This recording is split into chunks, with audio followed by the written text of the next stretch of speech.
Warning! The following episode of Orsini's Uncensored Mind contains explicit language and adult content.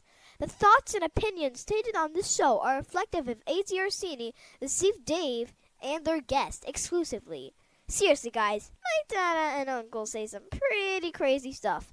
If it offends you, go be butthurt somewhere else.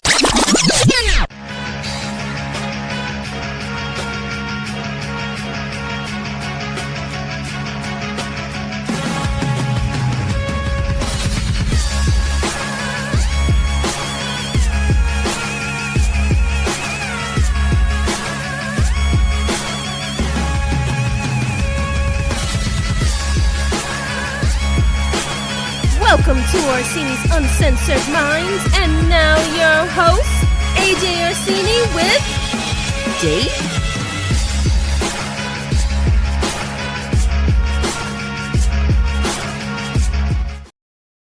Yeah, we doing, ladies and gentlemen. How about that? I just admitted it off the air, and I'll admit it here. I'm trying to steal Joe's swag, bar for bar, flow for flow. So we're doing all the editing changes, but it's your boys. It's me. It's AJ Orsini once again here. Don't let the question mark fool you.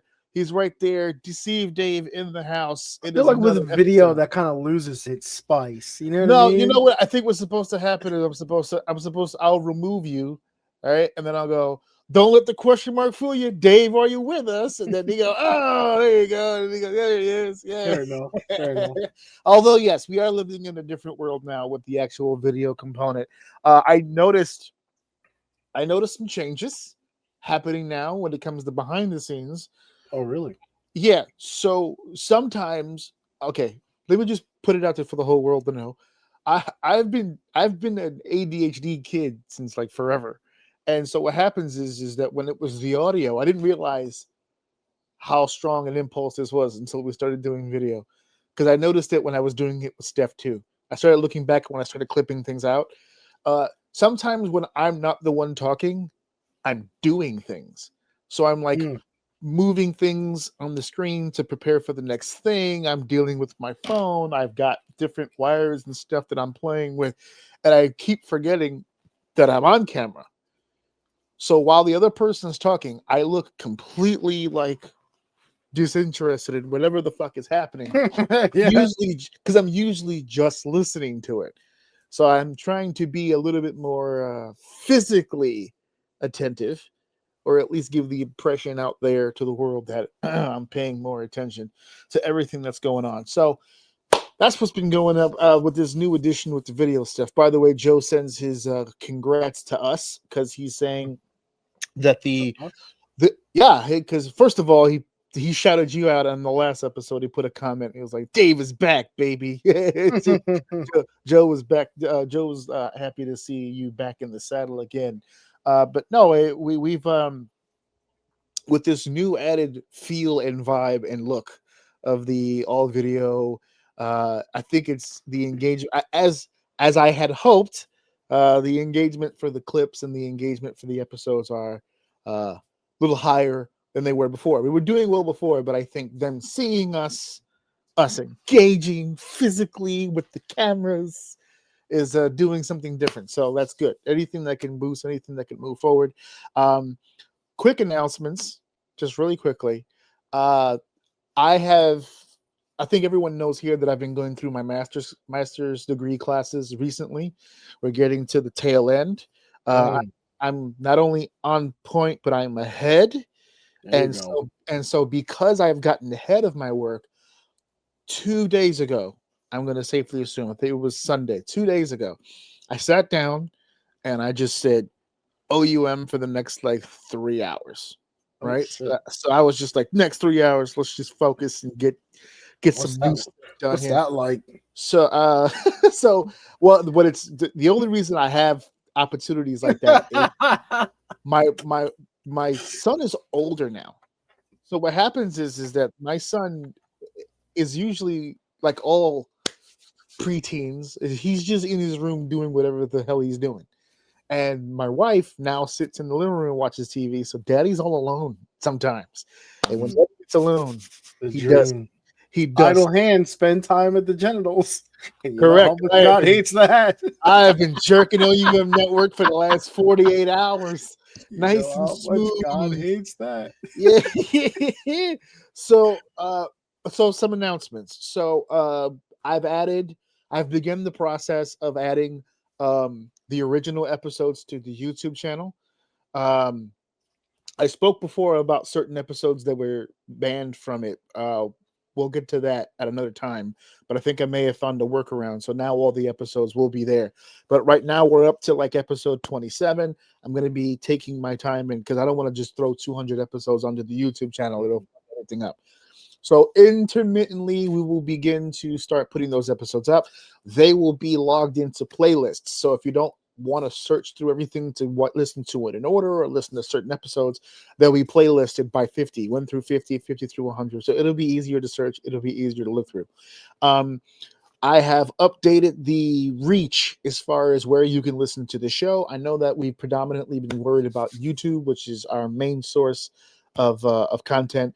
I still have the Podbean, and because I have the Podbean, it's opened us up to many different avenues. All of it is on the link tree, but just as an idea, Apple Music, Spotify, iHeartRadio, Listen Notes, Castbox. I mean, everybody. We're on all those platforms, all of them. So if you don't have access to YouTube, if you don't want to listen to Podbean, which is absolutely fine with me, I don't give a shit about Podbean. All of those options are available to you as far as listening to the show. Also, Dave had put an idea in my head about a month or so ago that I never got a chance to capitalize on, but I did 2 days ago when I sat down. We are now officially also on Kicks. Oh, We not the have cereal. Not yeah, the yeah, not the cereal. cereal, the So streaming website. Yes. the way you said that shit was like saying on the internet. So, No, it's on Kick. Kick. So I don't think it's plural, buddy. my StreamYard account, my StreamYard account, I have the Pro account, which only allows me to stream from 3 sites at once. There are other options, obviously, but so the next live show that we do, that I'm hoping will be the Survivor Series coming up, which yesterday kind of solidified a lot of the Survivor Series. We'll get to that another time. I want to do something for the Survivor Series, so the next live show that we do will be Facebook, obviously YouTube, because that's our main source, and Kick. That will be the streaming sites that we'll be broadcasting on for our next show. I'm going to try to find another way to add more options. There's obviously I want to do Twitch again. Instagram Live is another way that I want to go. I'm expanding on how many different places that we'll be operating from, but we'll work that out. By the time I get the Survivor Series, I'll be so far ahead with my work. I'll have more time to sit down and go over that. But the reach, it's getting out there. That's what the announcements are for. After I get all that figured out, I'm going to be updating the website. So ajoum.com right now, as it stands, it has my original logo on merch, like shirts and all that different stuff.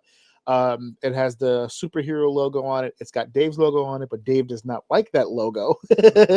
So soon we will be removing the logo from the website. But I have an art design person who's going to be helping me, not just with a possible new logo for you, Dave. Obviously, I'll be pitching some stuff to you, sending you some stuff to take a look at. But just overall shirt designs in general. So there's going to be different things that we've talked about on the show, different pictures. We're going to have a whole catalog look of different merch options moving forward, but we haven't quite got there yet. I'm worried about, I'm doing the streaming stuff, then we'll worry about the merch stuff, and all of it will come together over time. So we're working here on trying to make this thing something possible down the line. And we're improving every day. We're improving. So, and it starts here with this show and our ability to make the edits, make it look as clean a show as possible. So let's talk about what we're going to do on the show today. Hey, what's going to be on the show today? On the show today, we are going to be talking about a controversial topic. I actually heard about this situation a few weeks ago, maybe even a month or so ago. My son brought this to my attention. I didn't think much of it at the time, but it's been increasingly building up speed all the way up until about a day or two ago, where something was released that really got me into the topic and the situation. I'm talking about Schlep. Schlep and Roblox is what we'll be talking about today. in our first segment, what that relationship is like, what's going on with that whole story. We're also going to be talking about nostalgia. All right. Nostalgia is a huge thing for people. It ruins everything. It's also great, but it ruins everything. You can't have a decent conversation with somebody without that dominating the topic of conversation. Not only is it related to the wrestling, which is where the conversation for me started, but it's branched out to so many other different things. We'll get more specific when we talk about it a little bit later. We're also going to be talking about Ridge Holland. Ridge Holland's situation with his WWE release, the GoFundMe that apparently he knew nothing about, the disparaging remarks that they say that he made, and we'll talk all about that situation and all the wrestling community stepping up to help him out. And of course, in our main event, we're talking about TKO and their want to change names of the WWE PLEs that they feel are all Vince McMahonized. They're trying to steer a little clear of the Vince McMahon stuff. They want some new names. They want some fresh ideas. And I already have a bad feeling in my stomach based on WrestlePalooza. So we'll talk more about that as well. So that's our show for the day. Let's not wait. Let's get into it. If it's time to start the show, let's begin with segment 1. Segment 1, let's talk about it. Schlep. I put Robo. Excuse me. Hold on a second. Robo-locks. That's Robo-locks. with dreadlocks. There it is. Schlep versus Roblox. Let's talk a little bit about this situation. I sent you a video. Before I even made the rundown, my son sat me down and was just like, I want to show you this video. I said, okay. He very rarely ever shows me anything. So I was like, all right, I'll take the time. He's playing it right now. So I'm going to get into that also. Interesting that you watch this shit and still let him go on. Okay, sure, whatever.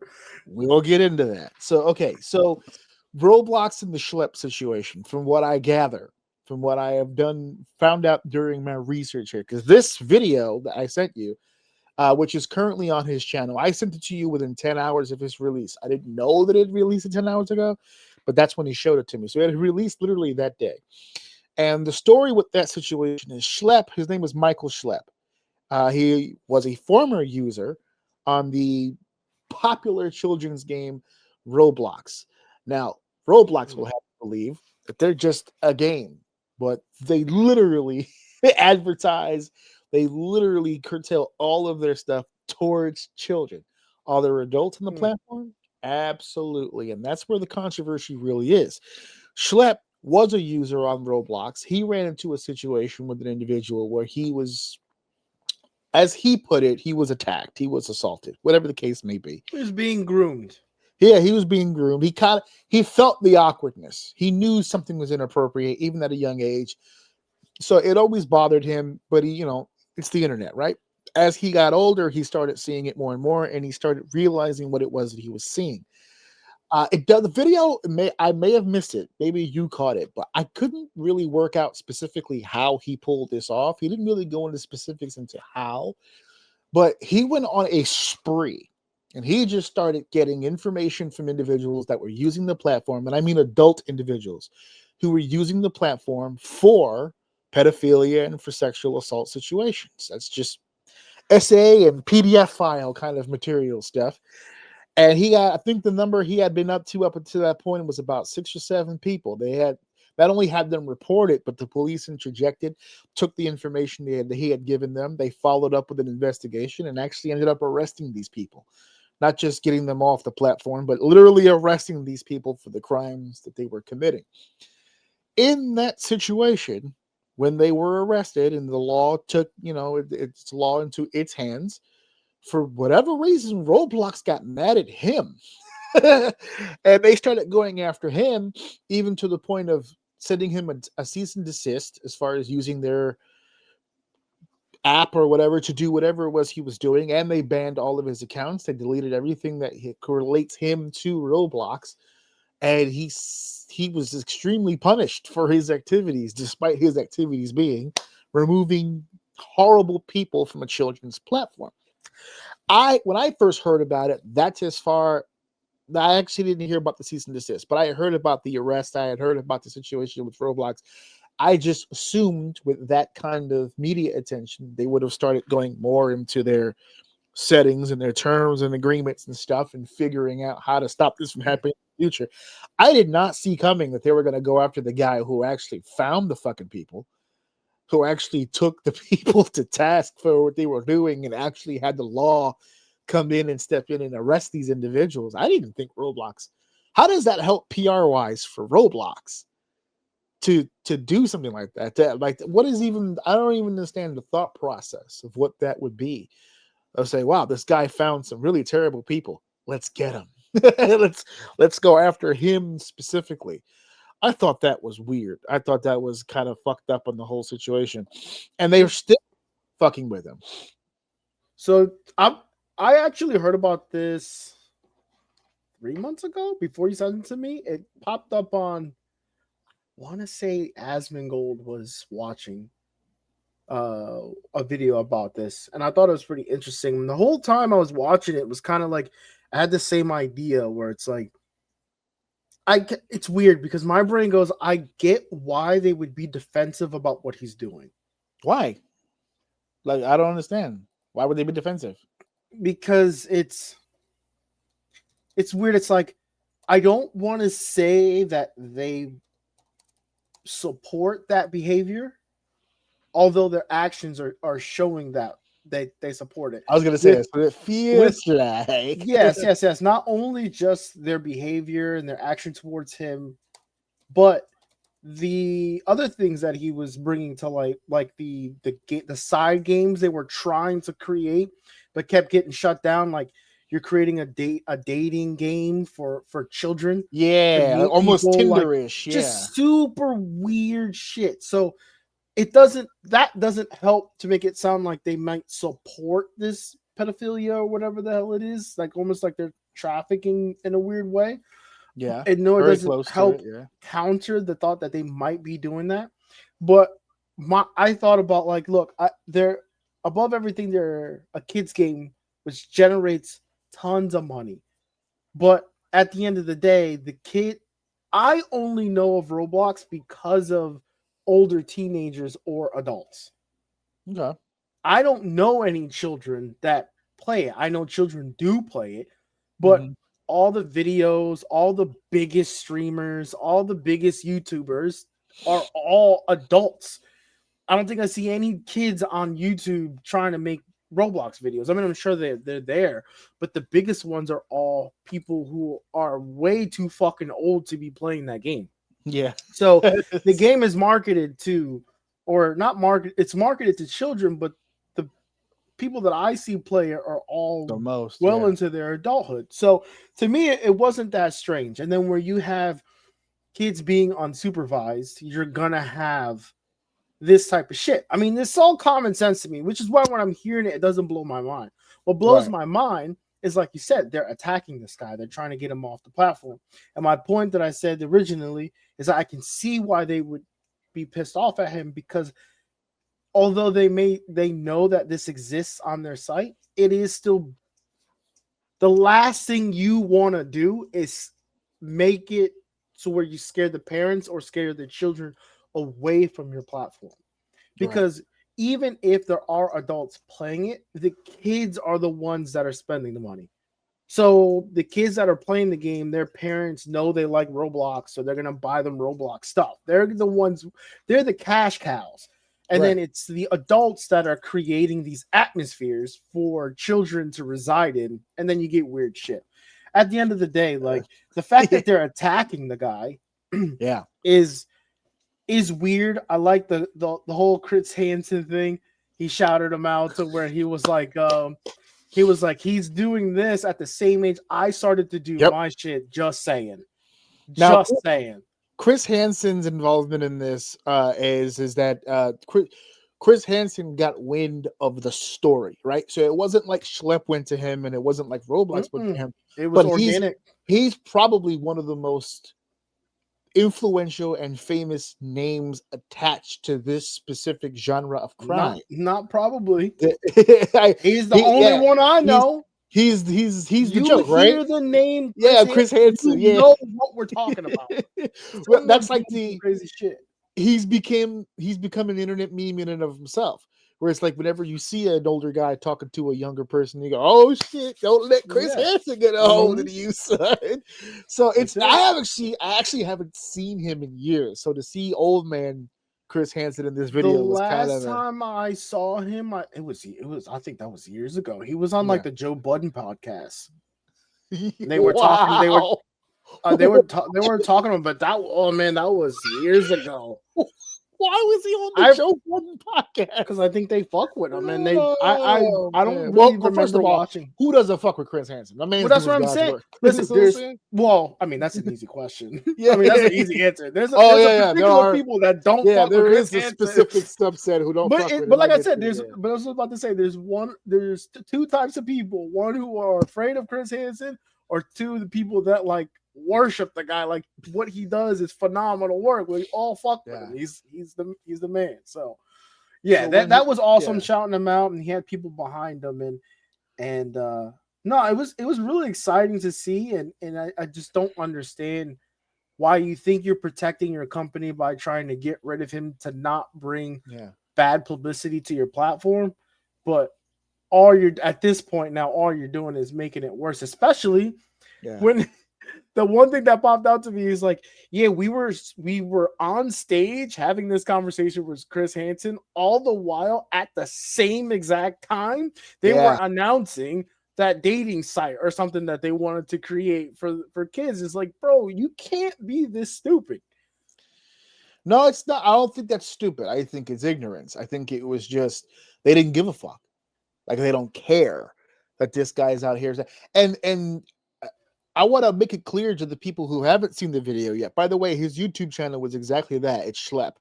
That's his actual YouTube channel. The video was there. It's about 30 minutes. He said on the video multiple times. Edited so well. I never watched the guy's stuff.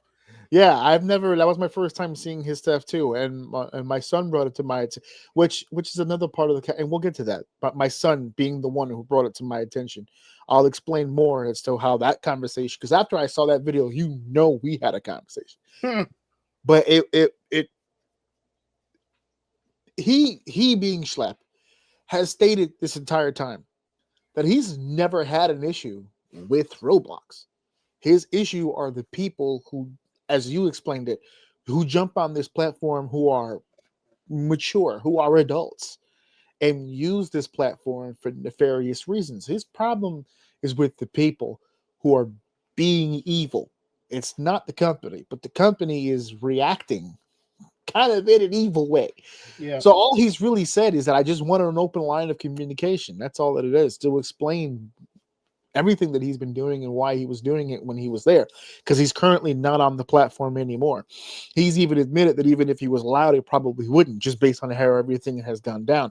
I don't blame him at all whatsoever. But this situation with Roblox is bigger in terms of how it relates to the home, right? I think the bigger part of this conversation is how it relates to the home. There's a lot more specifics that go to the case, because there is a case currently pending from between Roblox and Schlep. There's more information again on his channel about that. We're not going to go chapter and verse, but we've pretty much laid out what the story really is. But I think there's a bigger takeaway.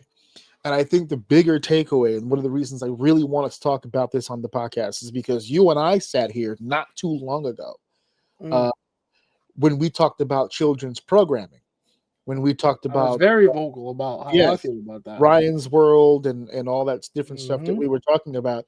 And one of the big takeaways that I wanted to take away from that story at the time was that there's no shortcut to the parenting thing.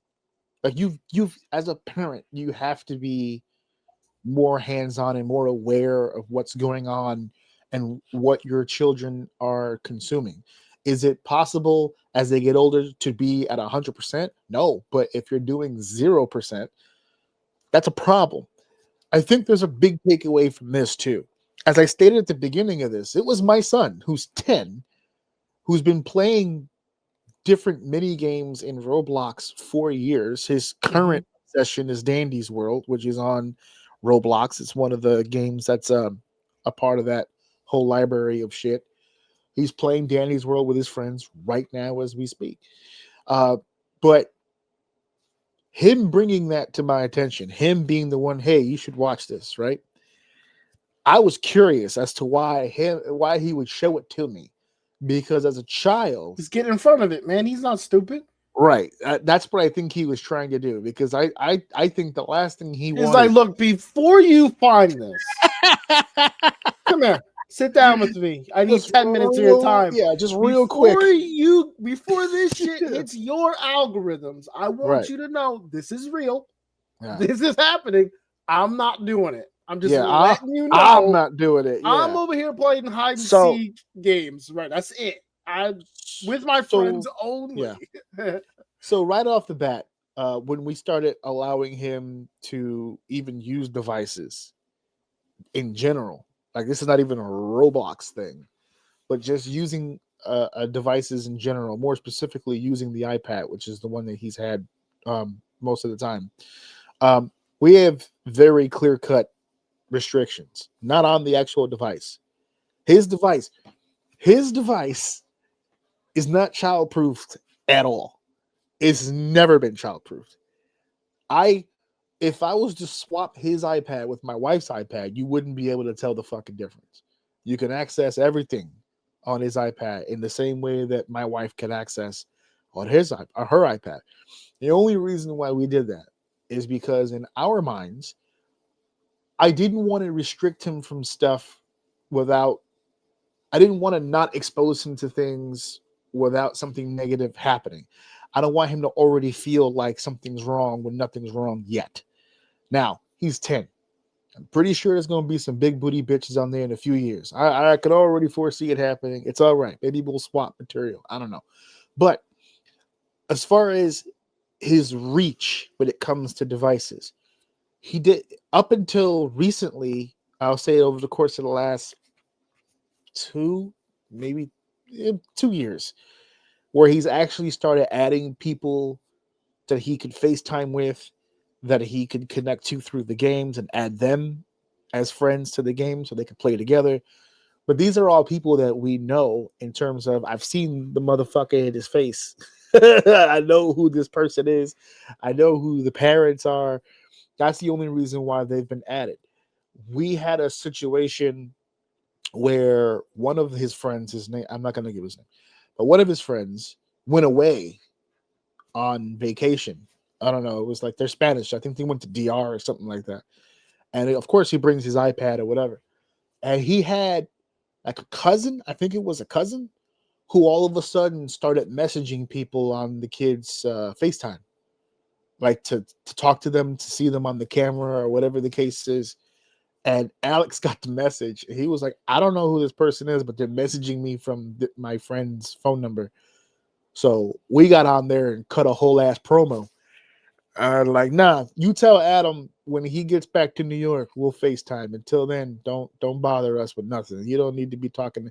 He was trying to, the reasoning they gave was, he's been acting up and he's been doing this and he's been doing that. So me and the family are talking to his friends to kind of get an idea like who the bad influences are. It's like, well, it ain't Alex, so keep looking.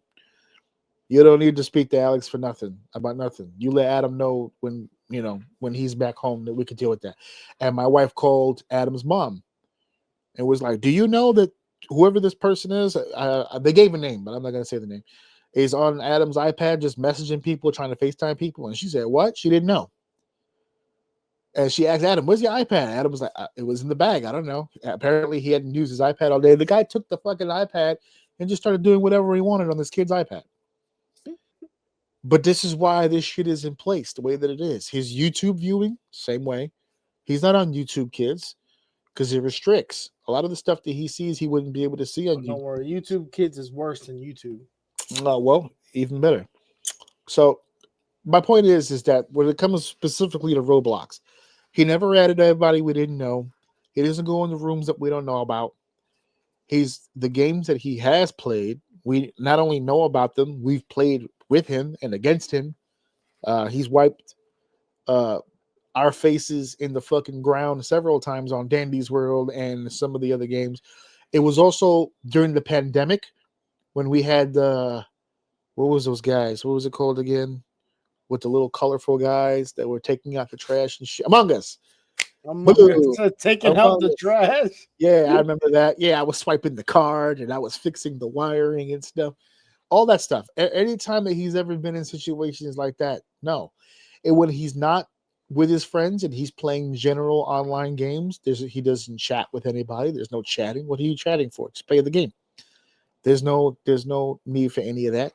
He's been limited in that aspect. And we've been doing this based off of the idea that trust us, something, not everything is on the up and up. Just trust us. Just follow that and you'll be all right. He's been fine for years. So he shows me the video. And because he had mentioned Schlep before. As a matter of fact, I think there was a week where you couldn't make it. And I did the show by myself, but Alex was like, he wanted to talk about this then. And I said, well, if you do the research, you can talk about it. He didn't do the research, so we didn't talk about it. So this time he was like, I got a video. I said, cool. You want to come on and talk about it? And he was like, no, but I got the video. I got the video. You can see it. He's like Steph. I don't think he was cool with the camera aspect. So he was just like, no. You guys just go ahead and talk about that. That was the reason he said he showed it to me so we could do it here on the show. Because his concern, because he's had friends talk, kids talk and they go to the cafeteria and they have conversations. And his friends would tell him stories of people that were like, yo, this guy was crazy. He was like messaging me and asking me for my phone number. And Alex was like, wow, couldn't be me. This couldn't be me. And so like, I think Alex was like worrying to some degree and was just like, yeah, you should probably, because I showed him the video that we did about the children's programming. And he just shook his head. He's just like, I said, well, you watch some of this shit, dude. Just saying. And I think that video, that audio that we did for the Children's Day, I think it turned him off to some of the shows he was watching at that time. Just like this. Because of what I said? No, not you specifically. Just the fact that we had a conversation about it and it sounded pretty predominantly negative. And I think it made him see things a little differently. This video, I think, actually made him feel a little different about Roblox too. He doesn't want to get rid of it completely because of the Dandy's World aspect, but without his friends on, he doesn't really play it now. He's currently using FL Studios for music. He's putting stuff together with that, and he's been photo editing with something else. I don't know. He's more into constructive programs now. The games, yeah, he's not really playing. Yeah, he's not really playing as many games as he used to. But this was a crazy situation, and there's no shortcut to this. You have to parent. You have to parent. But before we get off this, let me play devil's advocate for you. What do you say to the people who hear what you say? And I agree with you. But say, well, you know what you know, but what do you know about what you don't know? I don't know. I understand, but yeah, but the experience can't be all positive, right? Like there has to be something. Like, do you worry that you're getting only half the story? You know how you were as a kid. Yeah. I know how I was as a kid. Right. I know what I needed to say to my parent to not get caught with other shit I was doing. Right. So do you feel that not like you're still good, or like do you feel like how do you deal with that? That thought? You don't think about that at all. Is basically asking what I'm saying. No, because what ends up happening is what we experience. Because people are going to call bullshit. You just of course said that you have a perfect kid. No. That's not what I said. When I started that conversation, I said 100% is not possible. That's what I said at the beginning. I said 100% is not possible, but 0% is no good. That was my point. Not even trying, not paying any attention at all to what they're doing is not good. Mhm. You're not. I said at the very beginning of this, 100% is not possible. It's not possible. I'm not around my son nearly enough to get close to 100%. Right. But like as you just illustrated a second ago, when you Mhm. said you remember how you were as a kid, absolutely. And you know all the stuff that I did when I was a kid. If I didn't tell my mom or if I didn't tell my dad, then I needed to be prepared to face whatever happened. And that's Alex has heard this for 10 years of his entire life. My biggest fear in life is that he's going to make a mistake I can't save him from. That's one of the biggest fears that I have, Mhm.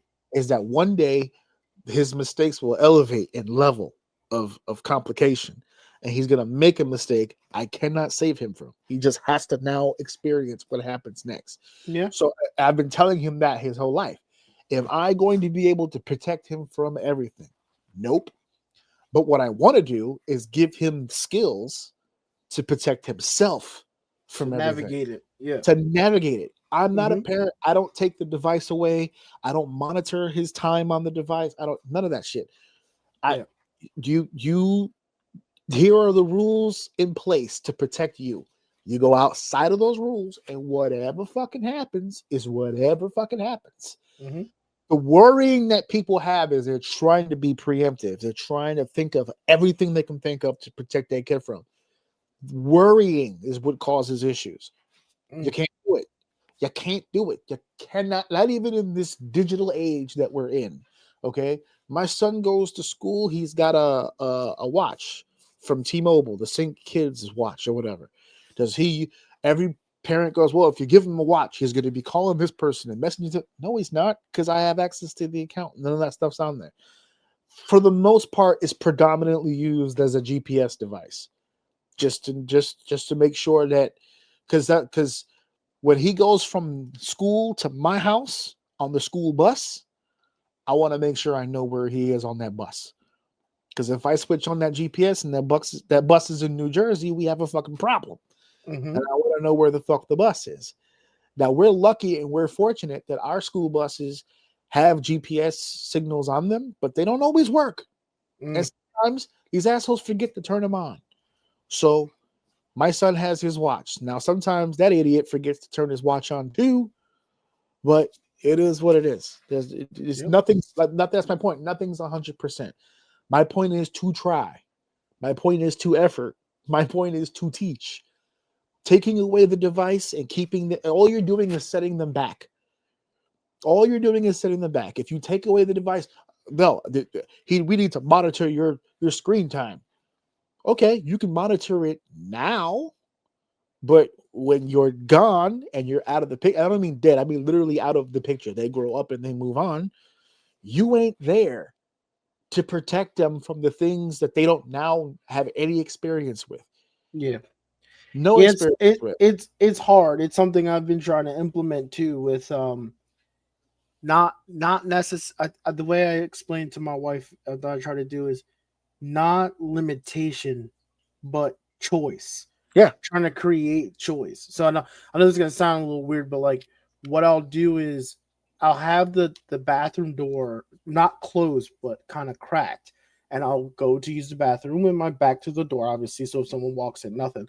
And then my daughter, always trying to find me, will come in, and I'd be like, "Dude, privacy." And she'll go, "Okay." At first, it was like I had to fight with her, but now it's like privacy. She goes, Yeah. "Okay," and she'll walk away. She And gets it. I explained that to her. It's like, look, I can shut the door and I can lock it, but I want her to understand that she needs to walk away, right? Yes. Like she needs to say, okay, oh, you're doing something where you deserve, where you need privacy. I'm gonna Mhm. walk away until you're done. And then she's even started coming back and go, "Are you done?" And I'd be like, "No." She'll like, "Okay," and then she'll walk away. So this is not me restricting her. This Right. is her making the choice to understand that, okay, I'm making the decision to not invade privacy or whatever the case may Yes. be. But They need to that's make what I've been trying to yeah. do. And I'm similar. I don't lock her out of stuff on YouTube. I just pay attention to what she's doing. And then when I see something I don't like, we've gotten to the point where I go, "What is that?" And she'll most times she'll right away, she'll make it small and Yeah. change it. Other times, if she really likes whatever the hell it is, but I don't like it, She'll be like, no, I want to watch it. So I'll sit there for a second just to make sure I'm not spazzing. And then I see something, I'm like, no, I don't like that. Change it. And Yeah, she'll go, that's what okay. we do. And then, Same exact verbiage. she'll close it, and then she'll change it reluctantly sometimes, but she'll So do what? it. But we've Yeah. done that so many times now. It's getting Yeah. to the point now where I'm like, if I hear something, sometimes she'll know something I don't like, and it'll come on like an autoplay, and I'll turn, and instantly she'll just like, I don't even gotta say nothing. She'll just exit, My son change does it, the and same put thing. something Yeah. else. Yeah. Put So something else on. Yeah. it's hard because I mean, if you don't think I'd rather That- just put headphones on I her head know, so that that I don't route- have to hear it. That But route you have is to. harder. That Yeah. route is harder. That I always tell people the why phase. Why? Answer the why. Oh no, you talk. I love why. Yeah. We are gonna Don't drive answer my it. wife crazy when the why stage happens because I'm here for it. I love the Answer it. why stage. Give Yeah. your kids the fucking skills to navigate this shit. To navigate it. My son, when he first but we just had this issue the other day. So, like you just said, like whenever you hear something inappropriate or whatever, change it, whatever, the whole thing. So we did it in the car one day. We're dropping him off to the bus. Something hit he wasn't even really watching it. He was talking to us, and then the video went to like the next video, and it was some guy who was reviewing some game, and he said shit or something. We didn't even get a chance to say anything. He just turned it, and then we, said goodbye. He leaves. We're in the car now driving to work, and Steph goes to me. He goes, "I think he's numb to cursing at this point because sometimes he doesn't hear it.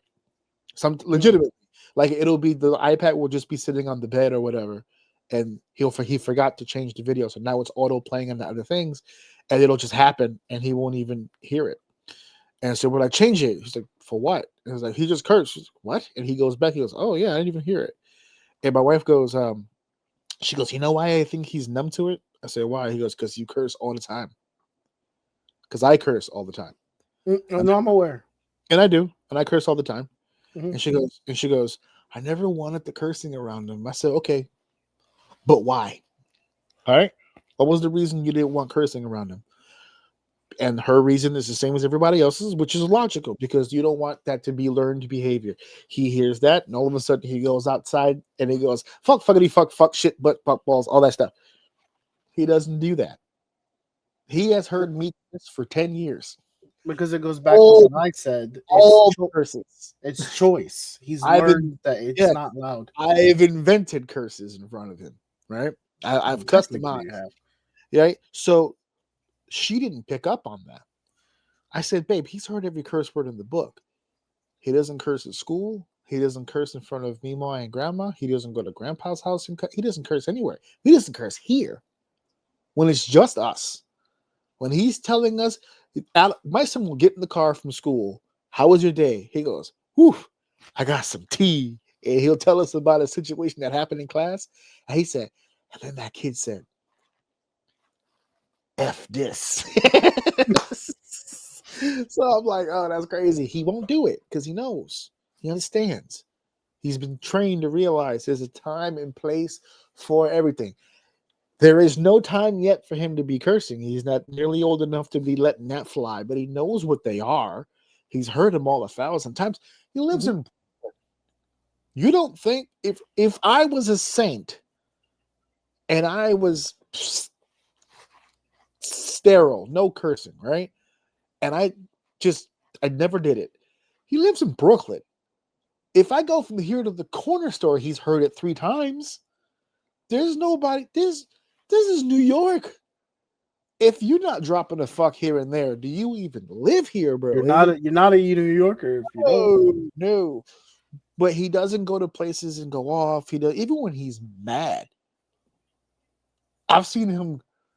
The closest I think he's ever come to an anger curse was, I think, something about ass. I can't remember what it was specifically, but he still didn't say ass.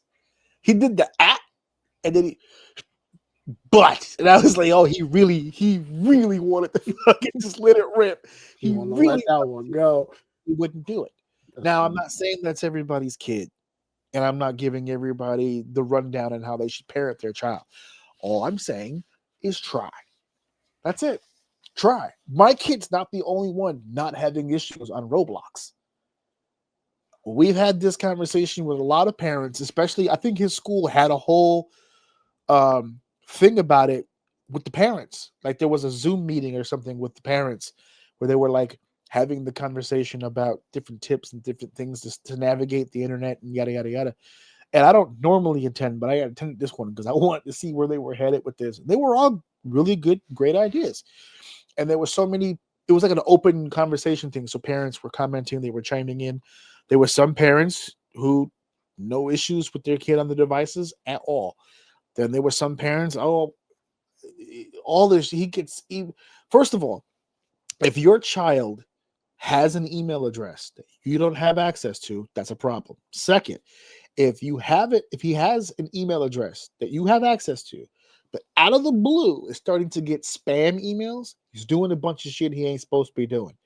If he has an email that you are attached to that you don't use, only they use, and they're getting spam emails, and the spam emails are specific, that he's really getting into some shit he shouldn't be doing. Computers don't just do things on their own. It's called algorithms. Yes, it's called an algorithm. If your 10-year-old son is getting penis pill emails, This is why the last thing you want to do is open up Instagram's what do they call that? The search page or the yeah. I forget what it's called. The last thing you ever want to do is open that shit in front of somebody because they gonna know what you've been doing. Every search, that search bar will snitch on you so goddamn fast. Damn. I this discovery page or something. I don't know what it's called because I don't really use Every Instagram social like media that. form Has something similar like that, but Instagram is the worst though, dude. It will expose you, bro. Do not open that shit in front of people. Do not do it. You could put chicken breast in the search bar for Instagram, and there's gonna be some fitness models and all kinds of big ass titties on your shit. I'm just saying, don't play with Instagram like that. Watch your kids, man. That's all it comes down to. That's all it really comes down to. Parent. That's it. Just be a parent. Pay attention to what's happening over there. Cheese and crackers. Let's get into the next segment. Let's keep this show going. It's time for segment 2. So nostalgia. Let's talk about nostalgia. What is it good for? Right? Nostalgia came up very, very, very, very recently for me. That's why I wanted to put it on this topic of conversation. It started off as a wrestling conversation. And this individual is around my age. I'm 42. I want to say this person is like an even just 40, like right there. And watching, like a lot like me, watched wrestling his whole life. And he still lives in 1997 in his head. Everything as do what? As do I. Okay. I get late 90s and early 2000s mixed up very, very, very often. There's a very thin line between those years. Dude. So nostalgia, it runs my life. I'm not gonna hold you. When you sent me this shit, I was like, oh man, this shit go ahead home. I don't like this. Well, this particular individual, for the record, there's nothing wrong with nostalgia, but the way there's to some degree, and we'll get into it. But who talks about it? Who talks about it? The video you sent me. Oh yeah. So I sent you a video.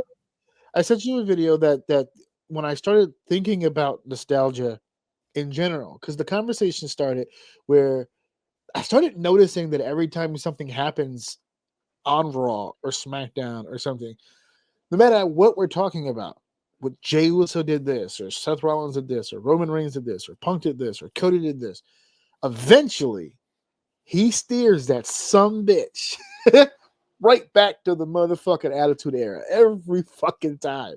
Mm-hmm. I said, didn't you grow up in the Golden Era? The Hogan, the Macho Man, the Steamboat, the $1 Million Man, like that kind of era? He said, yeah, but I was a kid around that era. As I got older, that Attitude Era was something else. I said, but you also skipped over that new generation era. He's like, no. It was the Attitude Era. I said, so you didn't even like Ruthless Aggression? He said, it was all right. Sada, Batista, Randy Orton. I get it, but I get it. It was cool. that attitude there, though. I said, Fair, though, in his defense, he was the absolute target audience for that. sure He was. He was that perfect age range where that is exactly who the target was. Yeah, his age is. Yeah, his age is right between us. He's like right in the middle of our age there. So he was right at the forefront of all that. So I asked him.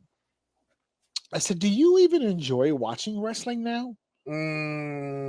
This is a good one because, well, hold on. Time out. Yeah, Let me jump in here because I want to see if I get this right. He still watches wrestling, but it's never the same like it was then. But he still can't stop watching it. Word for word is what it was. Yes, actually, the one word that he used that I think a lot of wrestling fans feel today is routine. It's part of his routine to watch this shit, and that's very true. I feel like that sometimes too, where it's just like Monday. It's Monday. Do you know where AJ is? He's watching Monday Night Raw. And I think the saving grace for me, it's not for him. He still watches it live. The saving grace for me is we've now moved into a technological era where I don't have to see it on Monday. Before, if you missed it on Monday, you just missed it. You got to wait for the highlights to come on the next week's Raw. Last week on Monday Night Raw, and it gives you and then it hits you with the opening. The funny part is that the people that I watch it with now deliberately wait 3 hours. Oh, so they can see the whole. So they can skip the commercials. There you go. So they'll displace it deliberately so that they can just skip the commercials. So they're not watching it live on purpose. That makes a lot of sense, actually. I gotta start doing that because these. I mean, you don't watch it live anyway. You get to skip the shit. No, for the most part, I don't anymore. I'm usually I'm kind of busy now these days. But I asked him. I said, "Do you even have fun watching it now?" He said basically what you just said, and it made me think because I feel like a lot of wrestling fans, a lot of the older wrestling fans, I should say, they're still watching today's product through that lens, and I think it's really unfair for like a lot of people, for yourself included. For the people who do that, I think it's also unfair. I think you're missing out on a lot of what is fun. You can make comparisons and say, well, they don't do it like that anymore. We grew up in the Attitude Era, and the older people then looked at the Attitude Era like it was garbage. They were like, what is this with the titties and the cussing and the beer and what the fuck is this? This isn't wrestling. Well, it was their evolution. Like, I'm convinced that no one likes the evolution of the thing that you like. Yes. So for us, like me in between and you, that guy, that was targeted to that was our becoming of age thing. Yeah, the titties absolutely. and all that's the titties and all that. And it's different. I mean, I saw my first pair of real breasts at a wrestling event because the girl two seats in front of us, this was the show me your puppies time, turned around and flashed everybody. And there it is. I'm sitting there next to my mom, and I'm like, and my mom's just, and she just looks at me, she's like, I was allowed to look at breast. Like, it was the first time I've ever seen a pair of real human Thank you, Vince McMahon. in front of me, you know what I mean? So like, yeah, that was our evolution. But you got to imagine the people that are a few decades older than us who are old fashioned, who like the Hulk Hogan era, that era. There's clean cut, proud. Well, that's the thing. American wrestling. So when it changed and it pivoted, it's like, this is nasty. It happens every few decades. The era before the golden era, that Bruno Sammartino kind of era, the one that preceded the Hulk Hogan, the Hulkamania thing, they looked at Hulkamania. Oh yeah, it's every decade or What is two, yes? evolution happens. Yeah. The Attitude Era looked at Ruthless Aggression and went, "What the fuck are they doing?" And Ruthless Aggression looked Yeah. at PG Era and said, "What Fucking the fuck are you kids, doing?" like all these damn kids. It's like what? So we started having a conversation about the nostalgia of wrestling and how it changes your view and how it changes your perception of things. But then it got into like a much, I don't know, like a more meta conversation about the whole ideology of nostalgia in the first place, which is why I sent you the video, because I think that particular video harped on some very interesting That video points. did exactly what the fucking like. I was depressed by the time we stopped watching. I'm not even like making a joke. Like I'm listening to the Yeah. video and he hit that fucking Pokemon theme, bro. I instantly was like, "Fuck! I don't want to be Yeah. at work. I want to be at home playing fucking card games again." You know what I mean? Like, but he nailed Yeah. this video because it's Yeah. exactly something that I personally had to come to terms with. There was a very bad part of my life with this in the between, I want to say 25 to about 30-ish, where I fucking hated life. I was like, dude, I remember being 10, 11, 12 and like, man, I can't wait to be an adult.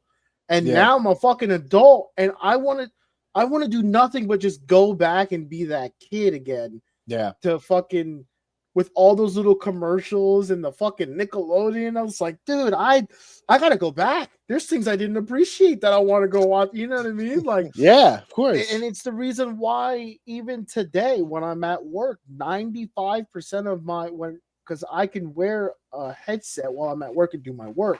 So That's good. I'm listening to Final Fantasy 11 music. There you go. Just the OST. I Yep. spent and that it keeps me calm because I'm doing something I don't want to like, what I don't like, but I'm distracting myself by listening something nostalgic. So when I watch this, I'm like, dude, this fucking, I got over this, and now I'm like re-traumatizing myself. Like I want to fucking sucks, dude. These But things there's are something awesome. psychologically that happens in the head that I thought the video really harped on that was really good. And as a matter of fact, I might throw, you know what, just for the sake of everybody who's listening to this, I'm gonna throw the link to that video in the description so It's you a guys can good check video. so you guys can check out the video for And it's not yourself. I'm long. gonna do It's like that. 8 minutes. Or No, something. it's like 8 minutes. Yeah, it's not a long video, but I really feel like he hits on a lot of great points, paramount of which the most important part. And I think this is where nostalgia is a negative thing, because there's a lot of positives to nostalgia, but there's that one negative that I feel like really should be talked about more, and the fact that nostalgia usually tends to hit the most when, as you illustrated earlier, things are bad. Yeah, absolutely. Things are not Fucking going hate life. well. There's a comfort system that starts to go in your head when things are just not looking like the way that you want to look. And I see it all the time with people online. If you go to any YouTube video that relates to nostalgia, and there's millions of them, the 80s, the 90s, the 2000s, right? There's like millions of videos, billions of videos on YouTube that relate to those decades and things that happened in those decades. If you read the comment sections, they all always usually say the same thing. Oh, take me back. Oh, if I could do it again. Oh, and the best time of my life and all that stuff. And it really made me think. I didn't comment on any of them, but it really made me think. I was like, man, being 11 years old was like the best time of your life. That's crazy that's the Yeah. best time of your life. And I know for some people it probably is. But I had a conversation with somebody one time about nostalgia when we were having the conversation, because I've been having this in my head for a few days. That's why we're talking about it on the show, where one person's nostalgia is another person's trauma, which is the other side of it. So, like, for instance, when people say, I had someone say to me once, is, man, if I can go back to 1997 or 1996 or something, man, what a year, what a time. And they start bringing up all this cool stuff that they did and all this stuff. Man, if I could do it over, I would do this. And then I just kept thinking about all these people who, if they could go back to 96, 97, they'd probably end it all, right? Their 96 and 97 wasn't all that great, right? You and I were playing GoldenEye, Wayne Gretzky hockey, you know, pod racing, we were doing all kinds of fun shit. But we had neighbors, we had people we went to school with, they didn't have those things. Not everybody went to Disney World in the late 90s. Not everybody went to, Action Park, and not everybody got a chance to have the big lavish childhood. A lot of people suffered in the 90s. There are people now whose lives are inverted, where now is the best time of their lives because they were adults with money and yes, they have responsibilities, but they have the freedom to do whatever it is they want to do now. And I'm glad you said that. I wonder if those people experience nostalgia. If they do, it would probably be something outside of the lines of the pain. So if, for instance, obviously, I'm not going to fantasize about being hurt again. Their version of nostalgia is different, right? Like, for instance, how many times have you heard people say, "Oh man, I hated high school. I don't want to go back to high school ever again. What a horrible time." Well, I did. I hated high school. Right. Okay, but there's I would probably guess that there's more people in this country who hated their time during high school than actually liked it. I think you 100% in the majority of that. I'm not in that group. I enjoyed the hell out of high school. Now, I did a lot of shit in high school I wasn't supposed to do, but I had a fucking blast in high school. If I could do high school over again, I fucking would do it all over again. But that's what I'm talking about. Everybody's nostalgia is different from others. Right? Everybody has a different place that they go to in their heads. But my concern when it comes to nostalgia is when the nostalgia becomes your linchpin. That's your North Star, right? So like as an example, you just gave a great one of when you're at work, you're still doing your thing, you're still working, you're still doing all of your responsibilities, you're still doing everything you're supposed to do. But you got a little bit of nostalgia in your ear. Oh, I have to. It's like a nicotine patch. Right. I gotta have it on me. Right. Yeah. That's you using your nostalgia as a supplement to what you're doing. Right. Sure. You could do the job without the music, but the music is what makes the job even better and more doable. And the same with me. When I'm doing my schoolwork, I got a little something on the TV in the background rocking. As of right now, you can't see it because it's paused because we're doing the show. I'm doing my WCW Nitro run right now, baby. We're in early 1996 over here, brother. I've already finished 1995. Sting is rolling right now. Ric Flair just lost the World's Heavyweight Championship to the Macho Man. Yeah. And Hogan's breathing down his neck. The Giants walking around doing shit. Your boy is invested in 1996 again. But that's in the midst of me doing the stuff that I need to be doing. When I want to come down, when I want to relax, when I want to lower my cortisol, as my wife's been saying to me recently, that's when we do the nostalgia stuff. That's when we go back into that comfort zone. My worry and my concern for people are the people who only exist in that world. Oh yeah, I told you, I'm like coming out the ass end of that. Yeah, who can't focus on anything else, who can't do anything else. Every mistake that they make is because of something that happened in the past. Every success that they could have had, if only this would have happened, if only this would have happened. It was you. Yep. You did it. You did this to me. You changed the trajectory of everything. That leads you outside of nostalgia. That leads more into the trauma territory. But nostalgia of those memories that they used to cope with the trauma becomes everything to them. Yeah. Everything to them. There's a lot of people to this day, they can't. It's 2025, and I know quite a few people alive today right now that I either work with or just know who still haven't left the 80s. Who still, in their head, 1988 was like a few years ago. I'm like, dude, you're going to be 50. 50. Bro, some people don't come out of it, man. I had a hard time, and let me not put it in past tense. I'm 42. I'm about 3 months from being 43, and I'm still having a hard time being in my 40s. But I'm not alone anymore because now the missus is 40, and now because she used to make fun of me. She used to make fun of me. When I was 40 and 41, she was 38 and 39. On her 40th birthday, we were looking. Oh, Was what broken. happened? Yeah. Yeah. As soon as that you blow out the candle, that's it. Your back hurts. Everything is messed up. Right? But that's the only reason why I wanted to bring up the topic and bring up the conversation. I worry about the people who make it their whole existence. It doesn't mean nostalgia is great on so many levels, including I think the number one best thing about nostalgia, the number one thing, and you can go with you can go down the line. Everybody has their own picadillos, the decades, in terms of the lifestyle and the clothing, or the music, or the movies, 80s action movies and 90s grunge music, or whatever the case. The perfect usage, in my opinion, of nostalgia is when it comes to people, the friends you used to have, the family members you may not have anymore, the friends that you have to this day that you knew back then, that you can say a joke right now to them and they'll laugh and nobody in the room gets it. But in 1999, that shit was the best thing ever.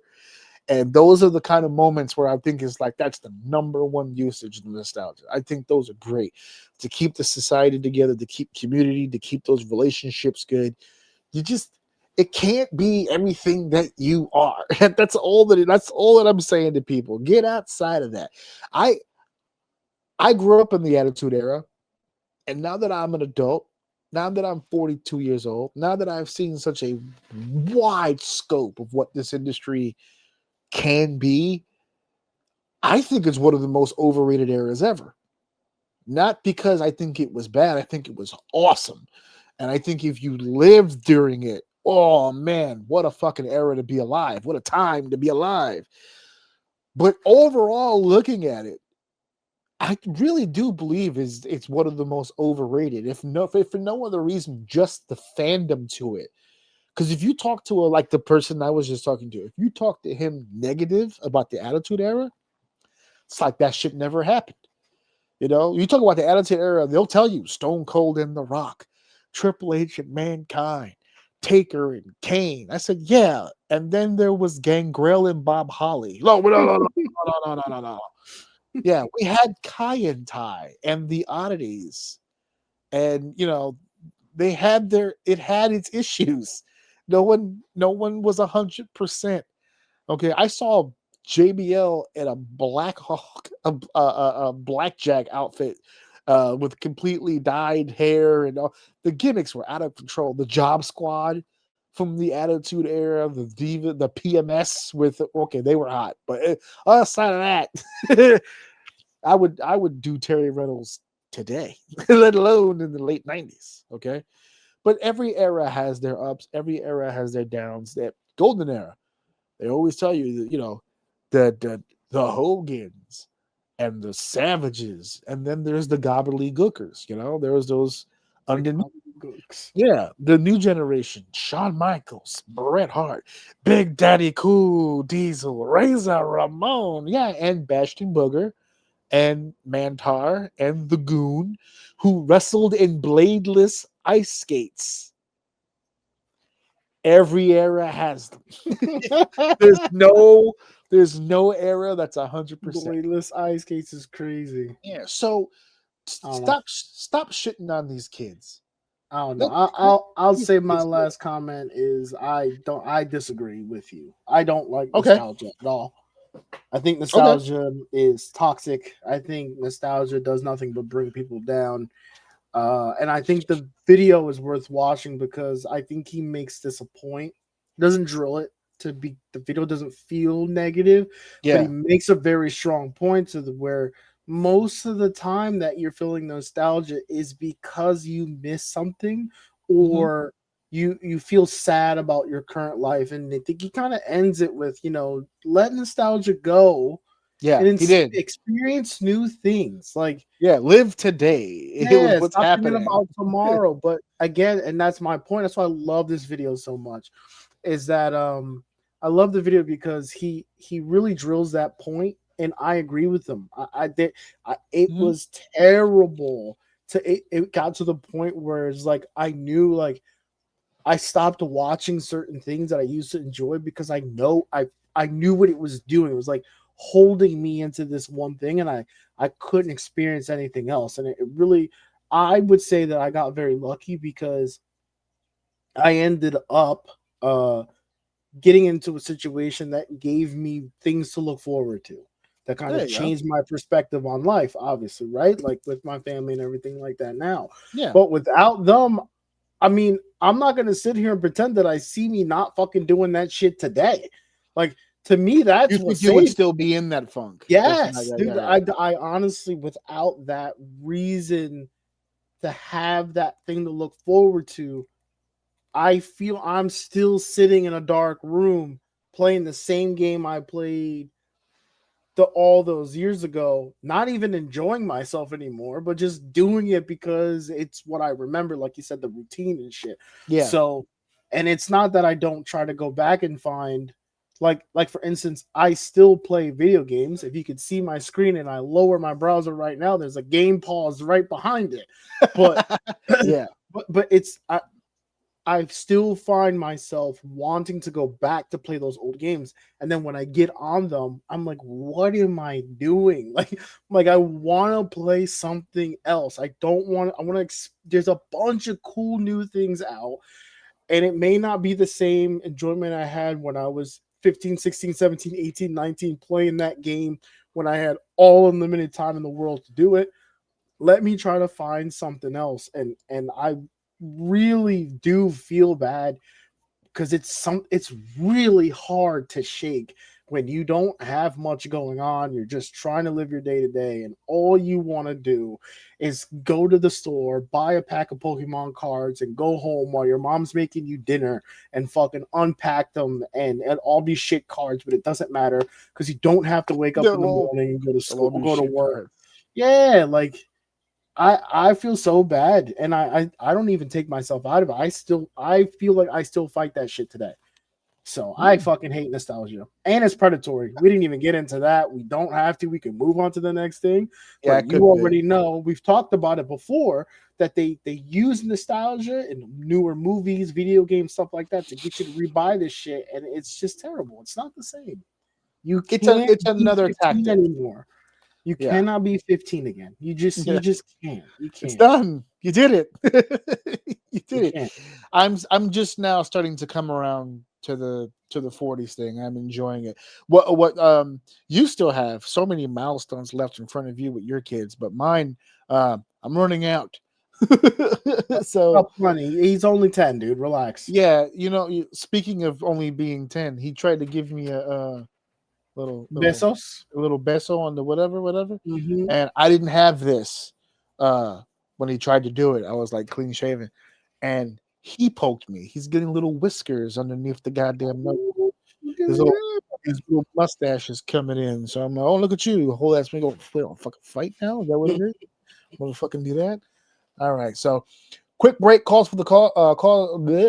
break. Pause for the calls. We're going to take a quick break and do a little quick commercial activity. We'll be back with segment 3. Ladies, gents, children of varying ages, it's your boy here, AJ Orsini, here to talk to you about Orsini's Uncensored Mind. Now, see, this is a podcast where I'm rolling with my right-hand man, my co-host, my brother from exactly the same exact mother. Of course, I'm talking about my boy, Deceived Dave. We sit here, we break it all down. We're talking about professional wrestling for the most part, but we're not afraid of any topic. We'll talk about it all. Marvel, DC, comics. We're talking movies. We're talking music. We're talking sports. We are all over the page. You want to hear about politics? Not here. All fun, all day, 24/7. We got the laughs. We've got the giggles. We've got the chit chat. We got the bone chit chat over here. Come down to Orsini's Uncensored Mind, where you can have a good time, have your voice heard, and hear some of the best opinions about all things that's going on all around the world, man. We share. We care. We want to hear what you've got to say, and of course, we want you to hear what we have to say. It's Orsini's Uncensored Mind. AJ Orsini, Deceived Dave. Check us out at www.podbean.com/AJOUM, or head over to the Linktree at Linktree/AJOUM. Check us out. Ridge Holland and the WWE release. Now, very quickly, off the back, I'm not going to sit here and tear this man down. He is going through some shit, and this is a very, very personal story. However, this is Yeah, let me just get my shit off because you know Yeah. more than this than I do. So Yeah, I'm this gonna is get a mine out learning the way moment. so you can get your rant off. We can move on because to be honest with you, I just took me on a little bit of a roller coaster with Okay. the videos you sent me, and Little I'm up not and gonna down. lie, I feel a little annoyed by by like my emotion toward it. So like I was watching them and My emotions. I was sitting there watching the video and Right. kind of as I was sitting there, like, man, I really like how he sat in front of the camera and just kind of gave it up. Because to be honest with you, if you read if you see the tweets that you saw, Right. it feels very much like what people tend to do is when they get released and like we make fun of them all the time, like they go on there to bitch, right? Right. But then when he got in front of the camera, I felt like the tone was different. Like he wasn't, huh? That's a G, really? It was Oh, different? so I just right. Well, see, okay, time out. See, Yeah. that's not fair because in hindsight, you know what's going on.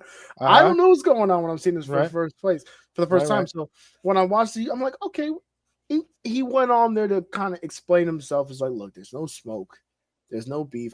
I'm very happy, like, or not very happy, but like, I don't Yeah. have any beef with them. It was like I understand, blah blah blah. Some of my best times were there. So I'm like, all right, cool. He wasn't going on there bitching. If I think about the tweet again and how he was talking on the video, Right. maybe it came off weird, but he really just was kind of just expressing himself and it came off as bitching, but he doesn't really feel that way. He knows he's got to do what he's got to do, yada, yada. And then we talked, then I got to the next one where you talk about the fucking GoFundMe.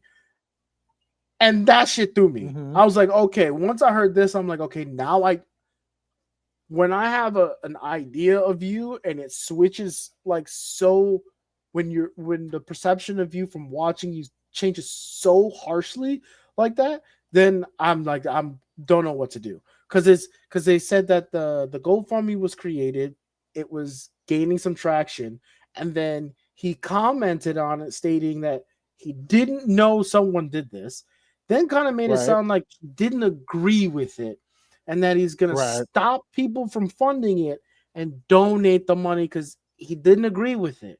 Then said that, okay, wait, well, hold on. I kind of need this money, so I'm going to keep it for now. Hold on. Don't laugh Yeah, at me. I'm not. Okay, I'm struggling. Uh, Okay, I'm struggling. I'm going to think of it like a loan. I'm going to use it for now. Then when I get back on my feet, I'll redonate the amount that was given to me like I said I was going to. It's like, dude, Right. just say you have a GoFundMe. What's the problem? People were donating to it. Why are you acting like thousands it and wasn't thousands you? of dollars? Yeah. Right, it's successful. Hey, thank you guys. I appreciate it. It's a hard time. I'm injured. Like, Yeah, that's it it. means a lot to me. It knows I have people out there that support me. When I get better, I look forward to coming back and like making you guys proud that, you know, I'm going to come back and really earn my spot again. Like, why can't you just do that? Why did you fake and lie that you didn't fucking do the GoFundMe and then keep the money? We still don't know for sure if he did do the GoFundMe. I'm not entirely sure he lied. I wouldn't go so far as to say that he lied about it, but okay, I don't know anything about this. I'm going to tell you my perception. He fucking lied. Okay, they got the vibe. You got the vibe. hey, asshole! Why did you do that? You make me look like an idiot. This is my account number, but don't do that again. Yeah, don't you ever don't do donate that thousands of dollars. Not without my permission. Now take that 1,000 and put it over here because I got to pay my mortgage. But if you do that again, mister, all right? No, that's stupid. That he's aware. It's weird. I understand it's uncomfortable. I understand your ego gets hit, and that's the biggest part of the that's the whole deal right there. But as a man, and you have a family, sometimes you just gotta eat shit to make sure your family's okay. That's it. It is what it is. Now you look even more fucking weird lying about it. That's weird. Everything about this is so goddamn awkward about it. Everything is just weird about it. Look, again, I'm not gonna sit here and tear this man apart. He's going through some shit on his personal life. I have no place to talk about that. What I can talk about is this ideology, and I'm not gonna build to this. I'm going right for the neck, right for it. Okay, WWE is not a forever job. It's not. There's a thought process that if your goal is to make it to the WWE, and now there's many avenues you could travel to be successful in the wrestling business, but which is phenomenal, by the way. yeah, which is yes, it's phenomenal stuff. Phenomenal. If the goal, let's say, for the individual is Mhm. to get to WWE and you Mhm. achieve said goal, you're signed. He signed with WWE in 2018. He was with WWE all the way up until recently in 2025. It's a 7-year run. Okay. He got 7 years out of the WWE. That's still not a forever job. You can be let go. We do this every year. You can and Right you after, will. well, you will. That's the You thing will. about it. You will be released at some point. There's only Everyone a does. finite number, and I'm probably wrong here, but probably you can count them on two hands that left on their own, like wrote it to the wheels fall off and then decided to be done with it rather than Right. it being done with them. Right. And there's probably an even smaller list of people that I would refer to as bulletproof, who I don't foresee any situation where they're going to get released. I can only think of one. I could probably give you about 3 or 4. You have better knowledge than I do, but what Yeah. I'm saying is I can only think of one. And is it the one that we acknowledge? Is he the one guy you think is bulletproof, can't be released no matter what? You can't let that guy go? 2. Okay, who's the other one? Well, Taker was my main one. Well, I'm talking about on the current roster. I'm not current talking about roster. Okay, all then time. I was thinking of all time. That's Because why I even said if 2 you go, hands. If you say current roster, that's one hand for sure. And probably a couple fingers, if that. Fingers, if that, right? Yeah, There's and only even one.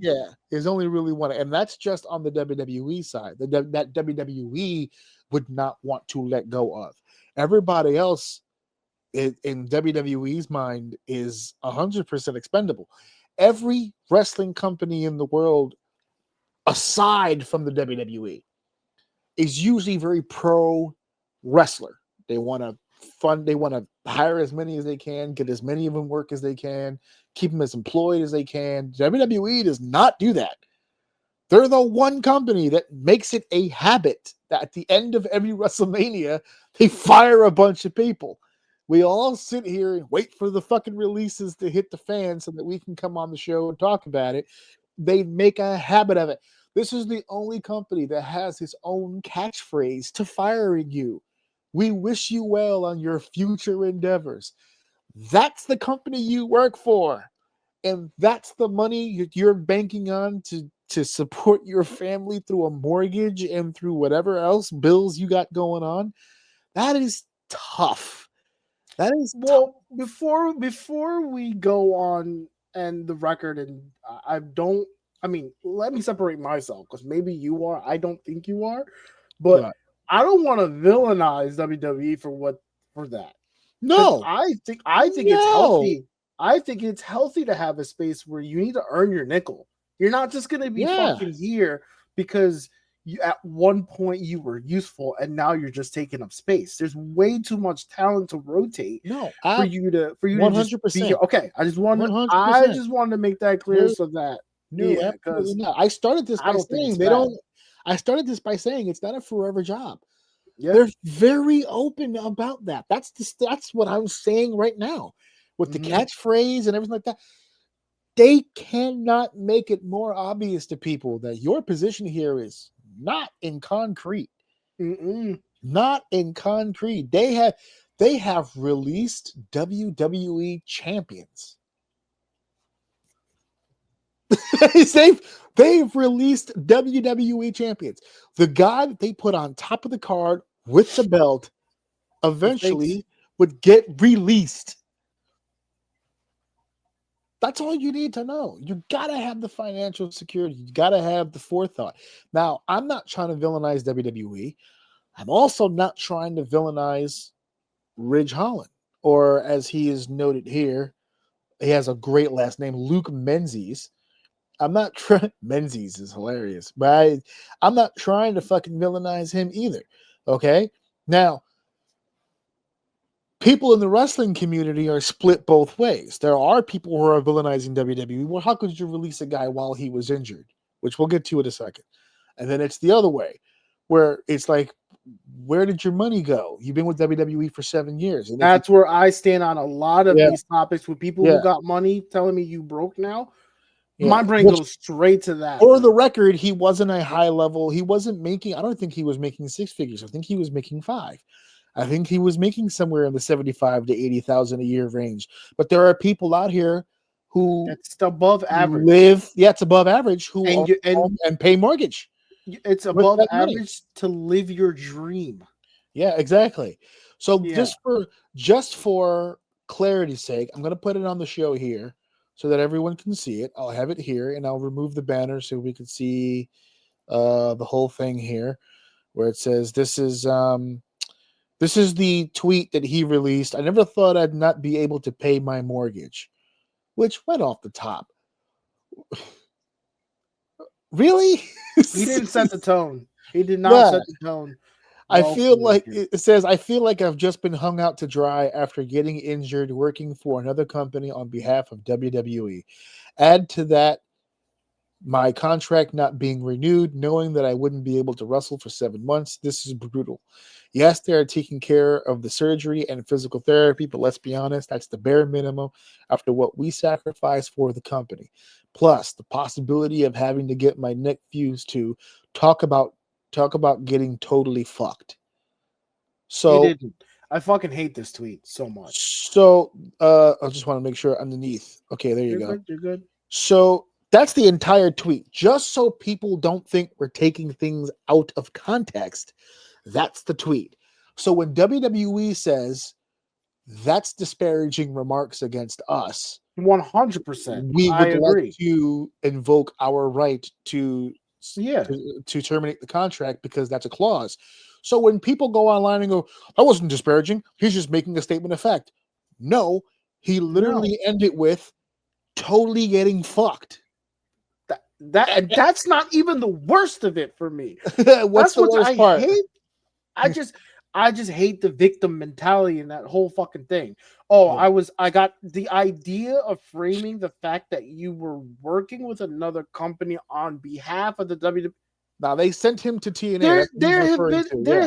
It doesn't matter. I've worked for a company that has sent me to another store to work. You're still working for the company. It's not like you're. Yeah, TNA is not paying your salary. The WWE is still paying your salary. You're under contract. It's like he's like, oh well, I mean, they're covering the surgery and stuff, and the physical therapy, But I mean, that's the bare minimum, bro. Let me tell you something. I don't know if this is my old age thing, but when people use the phrase "the bare minimum," it drives me up the fucking wall. People, listen to me good. No one, especially the WWE, who, by the way, you guys are independent contractors, if I'm not mistaken. Correct. Right? Yes. All right. You are not even WWE superstars. You are not entitled to shit. So bare minimum, there is no such thing. They can do whatever they want. So to me, when you work for a company that can do whatever they want and they give you something, so I'm gonna. That's them saying, okay, something happened with us. This is us saying, thank you for whatever you did. We know that you're hurt here. We're going to pay for that. But, moving forward. When he was hurt, he was under contract. So they're covering their bases. Right. Yes. They're helping him out. Right. I don't understand the bare minimum thing pisses me off. So that whole tweet is just nothing but victim. And then they started out with, I never thought I would not be able to pay my mortgage. What fucking world do you live in? That's what drives Pay everyone your to fucking get up there. mortgage. That's Find a what way to pay your fucking mortgage. But What are you that's what. talking about? What do you mean you never thought you would? That's the main thought that drives every fucking human being in the Yeah. world. Oh Is my that God, am I not going to pay my rent? the number one highlighted thing on my budget is my rent? Do you understand? Like, it's the thing above all things. What do you Yeah. mean? Of course, like, you need to prepare for that. And when you're in a position to be able to, make money doing something, especially that you love, being able to work with that money so that, especially like you said, you could be hurt at any moment. You don't know what's going to happen.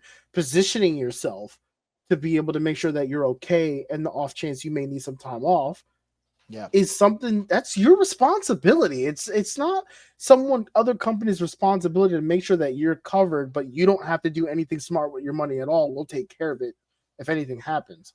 Yeah. This tweet set me off last. I fucking hate this.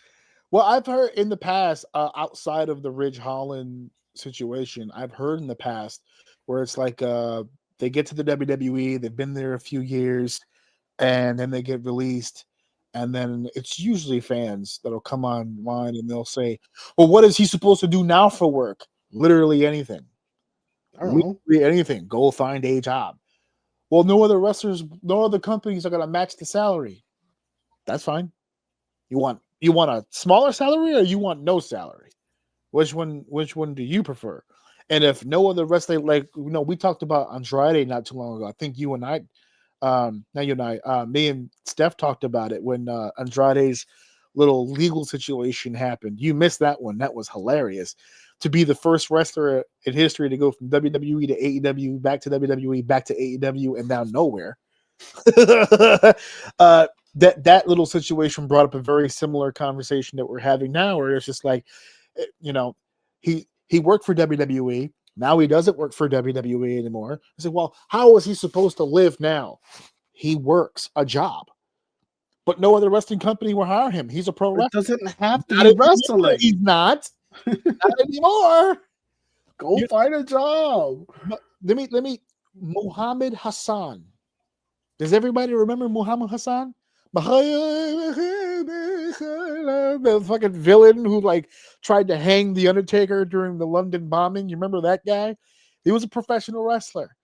But then that gimmick happened and nobody wanted to touch him. You know what he's doing now? He's a happily married man who happens to be the principal of a school. He found new work.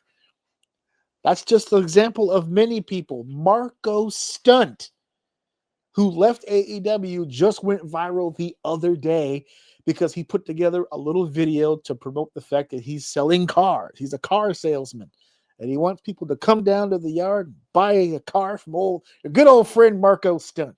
Brilliant marketing. He's using the wrestling fan base to try to sell some cars. He found another fucking avenue to make some money. It is what it is, and that's why I'm glad you're bringing up these points, because it's driving my point about the bare minimum concept. They could have fucked. You want to really be fucked? You want to really be fucked? They could go to court and say, you know what? He breached his contract. I don't even want to pay for the surgery, to be honest with you. They could go all the way if they wanted to. They could push the issue. And you broke, so you can't fight it. Yeah, they could tie it up and be like, you know what? I don't now, because he went on the internet talking shit, I don't really feel like paying for nothing. So I have a question. Was he completely released before this tweet? You mean the timing of the release to the actual tweet itself? Right. The tweet was a reaction to the release. Okay. So according to the information that I looked up, his contract was going to be up right about a couple of days from now, about mid-November. I thought he was about to resign. No, and that they weren't going to renew. They were not going to, it was the idea that they weren't going to renew him. No, and then he tweeted, and then they released him. Yeah, because what happened? They only released him maybe like a week or two before the actual end of the contract. They were going to let him go anyway, but then he did disparage. Yeah, the fuel from the tweet really comes from the fact that, as any WWE superstar will tell you, and anybody who's followed the business, when they know when the contract is up. So they usually start talking contract to you long before it comes up, unless it slips through the cracks, which has happened. There's been some exceptions to the rule. But for the most part, if they intend to keep you, they like to get you under contract, preferably before you blow up again and cost them more money. So if they walked up to him at some point and said, hey, look, your contract's up November 14th or whatever, just to give you a heads up, we're not planning on re-signing you. So start making your plans now.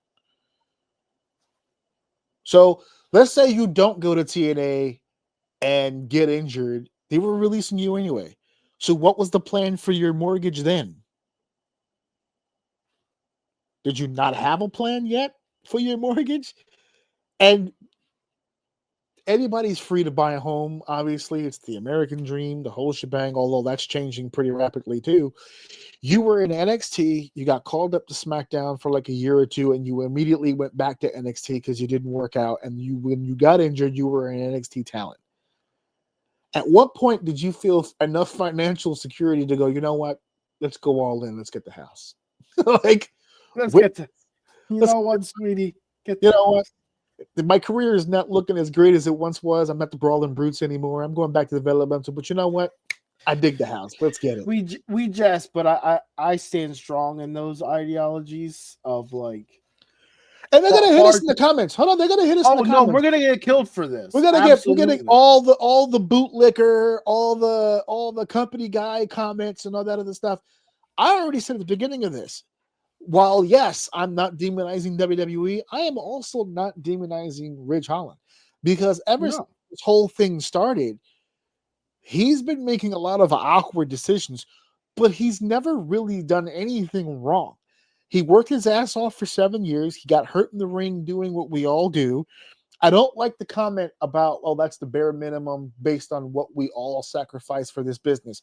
Homie, do me a favor. When you're having a dispute with the company over payment and cash, talk about you. Don't bring the business into it.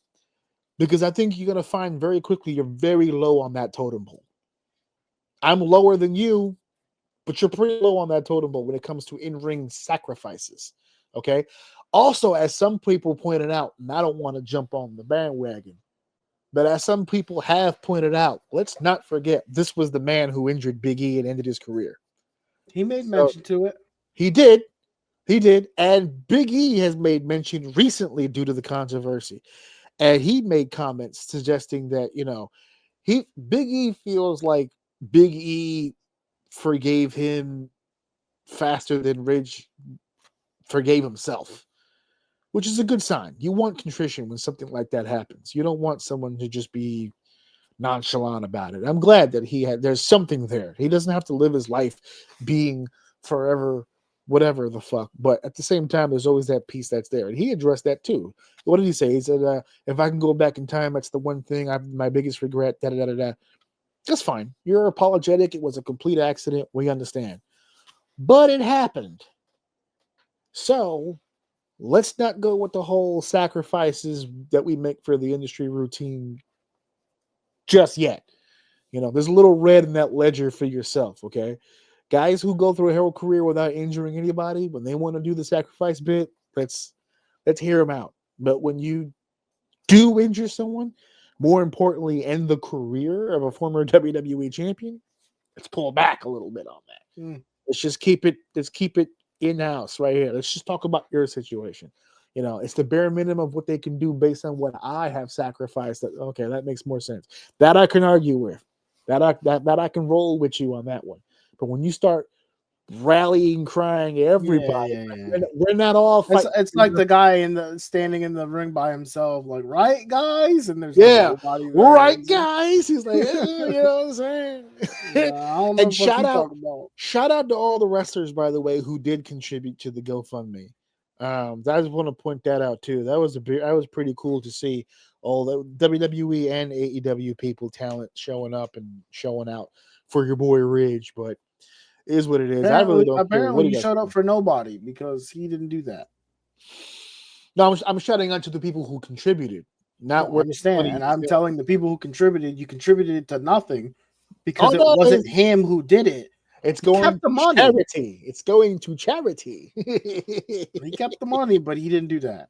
Yeah. I appreciate it. I want me keep it. I don't understand why he wouldn't keep it. He just didn't need to do all that hubbub. He made it weird. Like, you're making it weird. Like, why would you make it weird? You said what you said. People felt sympathetic. They dug into their pocket and gave you, an opportunity. At least what people did was actually, if you think about it, and this is real, right? And this is not a wrestling thing. This is a life thing.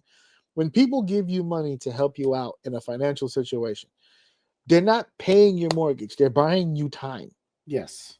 That's what they're doing. They're buying you time.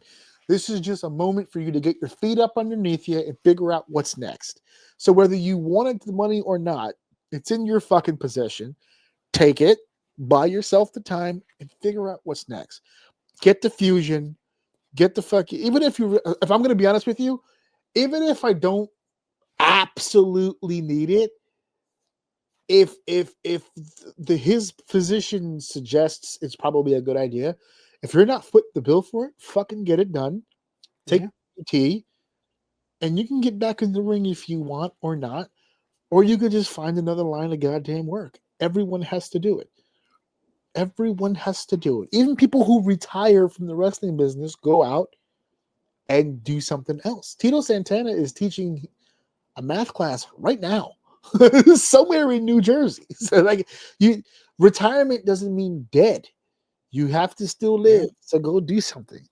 So there's no evil people in this situation. Just a lot of awkward verbiage and upset people who have no fucking connection to any of it. It's just more uproar. But I wanted to bring it up because of the same reason that you got hyped. I got hyped because my first instinct was like, what do you mean you can't pay your mortgage? Your wife and child is just gonna sit there and go, well, I guess we're out on the street now. Dad got released. There's nothing more for us to do except sit here and take it. Gosh darn it. Like, no, motherfucker, hustle, get up and do something. Yeah. God damn. All right. The whole Menzies family is rooting for you there, big guy. Rooting for you. All right. Let's pull this banner back real quick and let's get into our main event. It is now time for the main event of the evening. Your boy is triggered. I am triggered so goddamn hard because I hate tomfoolery. I hate it. I hate it. You don't like cleaning up? I like cleaning up. I like cleaning up messes. I hate when I think everybody can relate to this. Everybody, I think, at one point in time, if not currently, I know at some point in your life, everyone has experienced this. I think everybody at some point has had a boss or a superior, a supervisor, whatever the fuck, that really walked around like they were on it. Like they knew everything that was going on. Business is going great. I'm really kicking ass here. And in reality, knew absolutely fucking nothing of what's happening around them. Just no cognitive, just understanding of anything that's happening. It's almost like the business is going good in spite of this motherfucker who's just aimlessly walking around wondering what's going on. I put TKO because he's a representative of TKO, but we're speaking specifically about the president, Mark Shapiro. He made some comments on an interview where the gist of it is that he would like to see the WWE start to move away a little bit from some of the event names events. I was going to say event name and gimmick or just name? So far, just the name because the branding is in the name. I don't like. The branding is in the name. So there are some PLE names that were traditional throughout the years that we've all grown accustomed to over the years that Vince McMahon created. And I feel it's more of an opportunity to try to steer more away from Vince than it actually is the actual branding and the product. I think that's just more of them trying to scrub off the last remaining Vince residue of what this company really is. And one of the things that triggered me in his explanation because he didn't give examples of names that he wants to get rid of. I was gonna ask if there was one in particular he didn't No, like.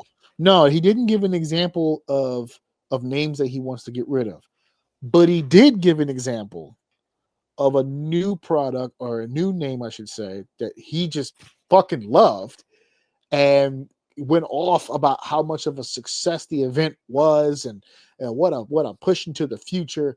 He referred to WrestlePalooza. Now, this is why I'm triggered, because it goes to my analogy of a person who really feels like he's on top of things and has no fucking clue what he's talking about. He talked about WrestlePalooza like it was an original idea in concept. And he snitched on himself when he said that it was Triple H and Nick Khan that pitched the name in the first place, and got the event named that following SummerSlam. And the two people that he mentioned that pitched the name to him, I know full fucking well they are aware that that's not an original fucking name. I know for a fucking fact that those two individuals know that that's not an original fucking name. And so if Mark Shapiro thinks that WrestlePalooza was a fucking original concept and a brand new thing that WWE was trying, then, oh, baby, Mark Shapiro, guess what? We got a whole bag of them shits. I got a whole bag full of original ideas. How about this? Think on this. Instead of SummerSlam, we capitalize on the climate of that time. We do heat wave, or we do, we have a Royal Rumble, right? We put everybody into the ring and it's a rumble. Rumble so passe. Let's think more of the political climate of today. How about we do World War III? We start taking and apparently he doesn't fucking know any better. He's gonna take all the WCW pay-per-views. WCW pay-per-views, ECW pay-per-views. We got a working relationship with TNA, right? Let's bring on Turning Point, right? Yeah, we can do that leading after. That'll be the February pay-per-view. Backlash into Turning Point. Yeah, exactly. Well, I got a whole. Hey, let's do. I actually do want them to bring this back. Let's do a little Hog Wild. Let's do some Hog Wild. NXT brought back some names: Great American Bash, Halloween Havoc. They probably think those are great ideas. Yo, that Halloween Havoc thing's pretty cool. Let's bring that to the main roster. Yeah, it's just, ECW has some good ones. Guilty as Charged. Let's bring that one back. Huh? No more Survivor Series. We'll just give them a November to remember. How about that? Let's do that. And he'll just sit there and go. Now, here's where I'm triggered by the idea that he doesn't have a fucking clue what he's talking about, and using WrestlePalooza as an example of an original concept was just weird, and it triggered me to no end. However, and I'm going to get hate for this, it's not entirely wrong. Hear me out. I'm not entirely against new names, new concepts, and quite possibly the elimination of one specific concept. This is what I was saying. This is your chance. Yeah, to finally get rid of that. This is the window I have been looking for.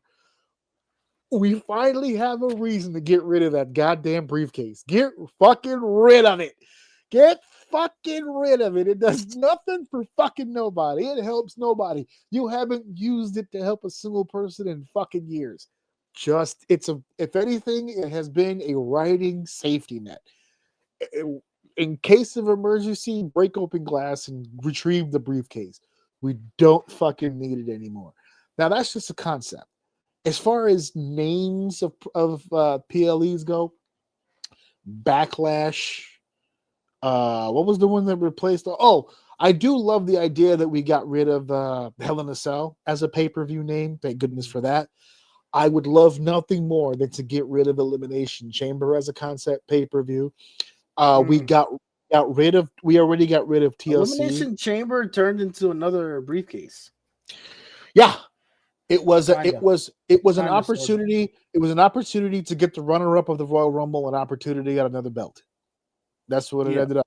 The Royal Rumble winner goes to WrestleMania, but now we need the other contenders. That's So what it it was. I'm was- sorry, not yeah, briefcase. The Rumble. You're right. The Rumble. it It was gave like like a It was a way to yeah, kind of pseudo make 2 Rumble winners. yes, yeah. We'll take the top contenders from the Rumble, put them in their own little match in February. We don't need that. We do not need that. I know that It's you not a have two champions. terrible concept, but like the problem with it is it's Mhm. too telegraphed. That's the Yeah, only problem. yeah. Very rarely We know do who's you going to be go, in it. I We don't know who's know gonna, who's gonna win. You're yeah, right. It's very rare. It's too telegraphed. yeah. So as far as like some of the pay-per-view lineups, we have explored some new ones with the clashes, right? So we've done Clash in Paris, right? We did a Backlash that was in hold on, I'm trying to get it. What are the current pay-per-view names? Because I had it in front of me earlier, and I wanted to point out one very, very specific one. So obviously, like the basic. I would have a hard time, but that's just me because I'm old. Here we are again, living in my nostalgia. I would have a really hard, struggling time to get rid of the big four, but I'm not completely against it. Like WrestleMania is the one where I'm like, You I can't mean, change that. for branding purposes, it makes too much money to get rid of that. And the Royal Rumble, I feel like just the prestige behind that. I'm not To completely be fair, though, hold on. To be fair, based on the whole thing you're talking about or what they're trying to say, can you really be successful in your goal if you don't get a WrestleMania? If you don't get rid of WrestleMania? That's the main baby that I really feel like yeah, I feel like that's the catapulted purpose. wrestling. Yeah, I feel like It saved TKO wrestling, actually, if I'm not mistaken, right? Wasn't the first WrestleMania he did like a huge Hail Mary? Like, didn't he have to like borrow for money and shit for it? Vince. I don't think it saved wrestling. I think it saved Vince's position in wrestling. It saved Vince's If company, if the WrestleMania one that we're talking about right now. right. But So here's that's the what I thing. mean.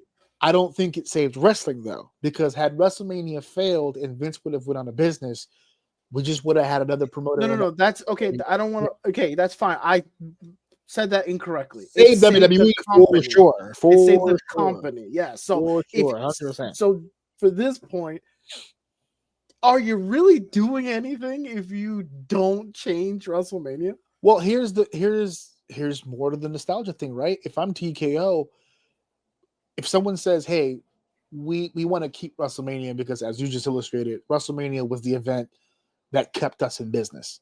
WrestleMania is not only kept us in business, but we used WrestleMania as a catalyst. All in. As a catalyst I saw the dot. every year. I saw the Every dot. year, It was win or bust with Mania. As WrestleMania has progressed throughout the years, so has the company.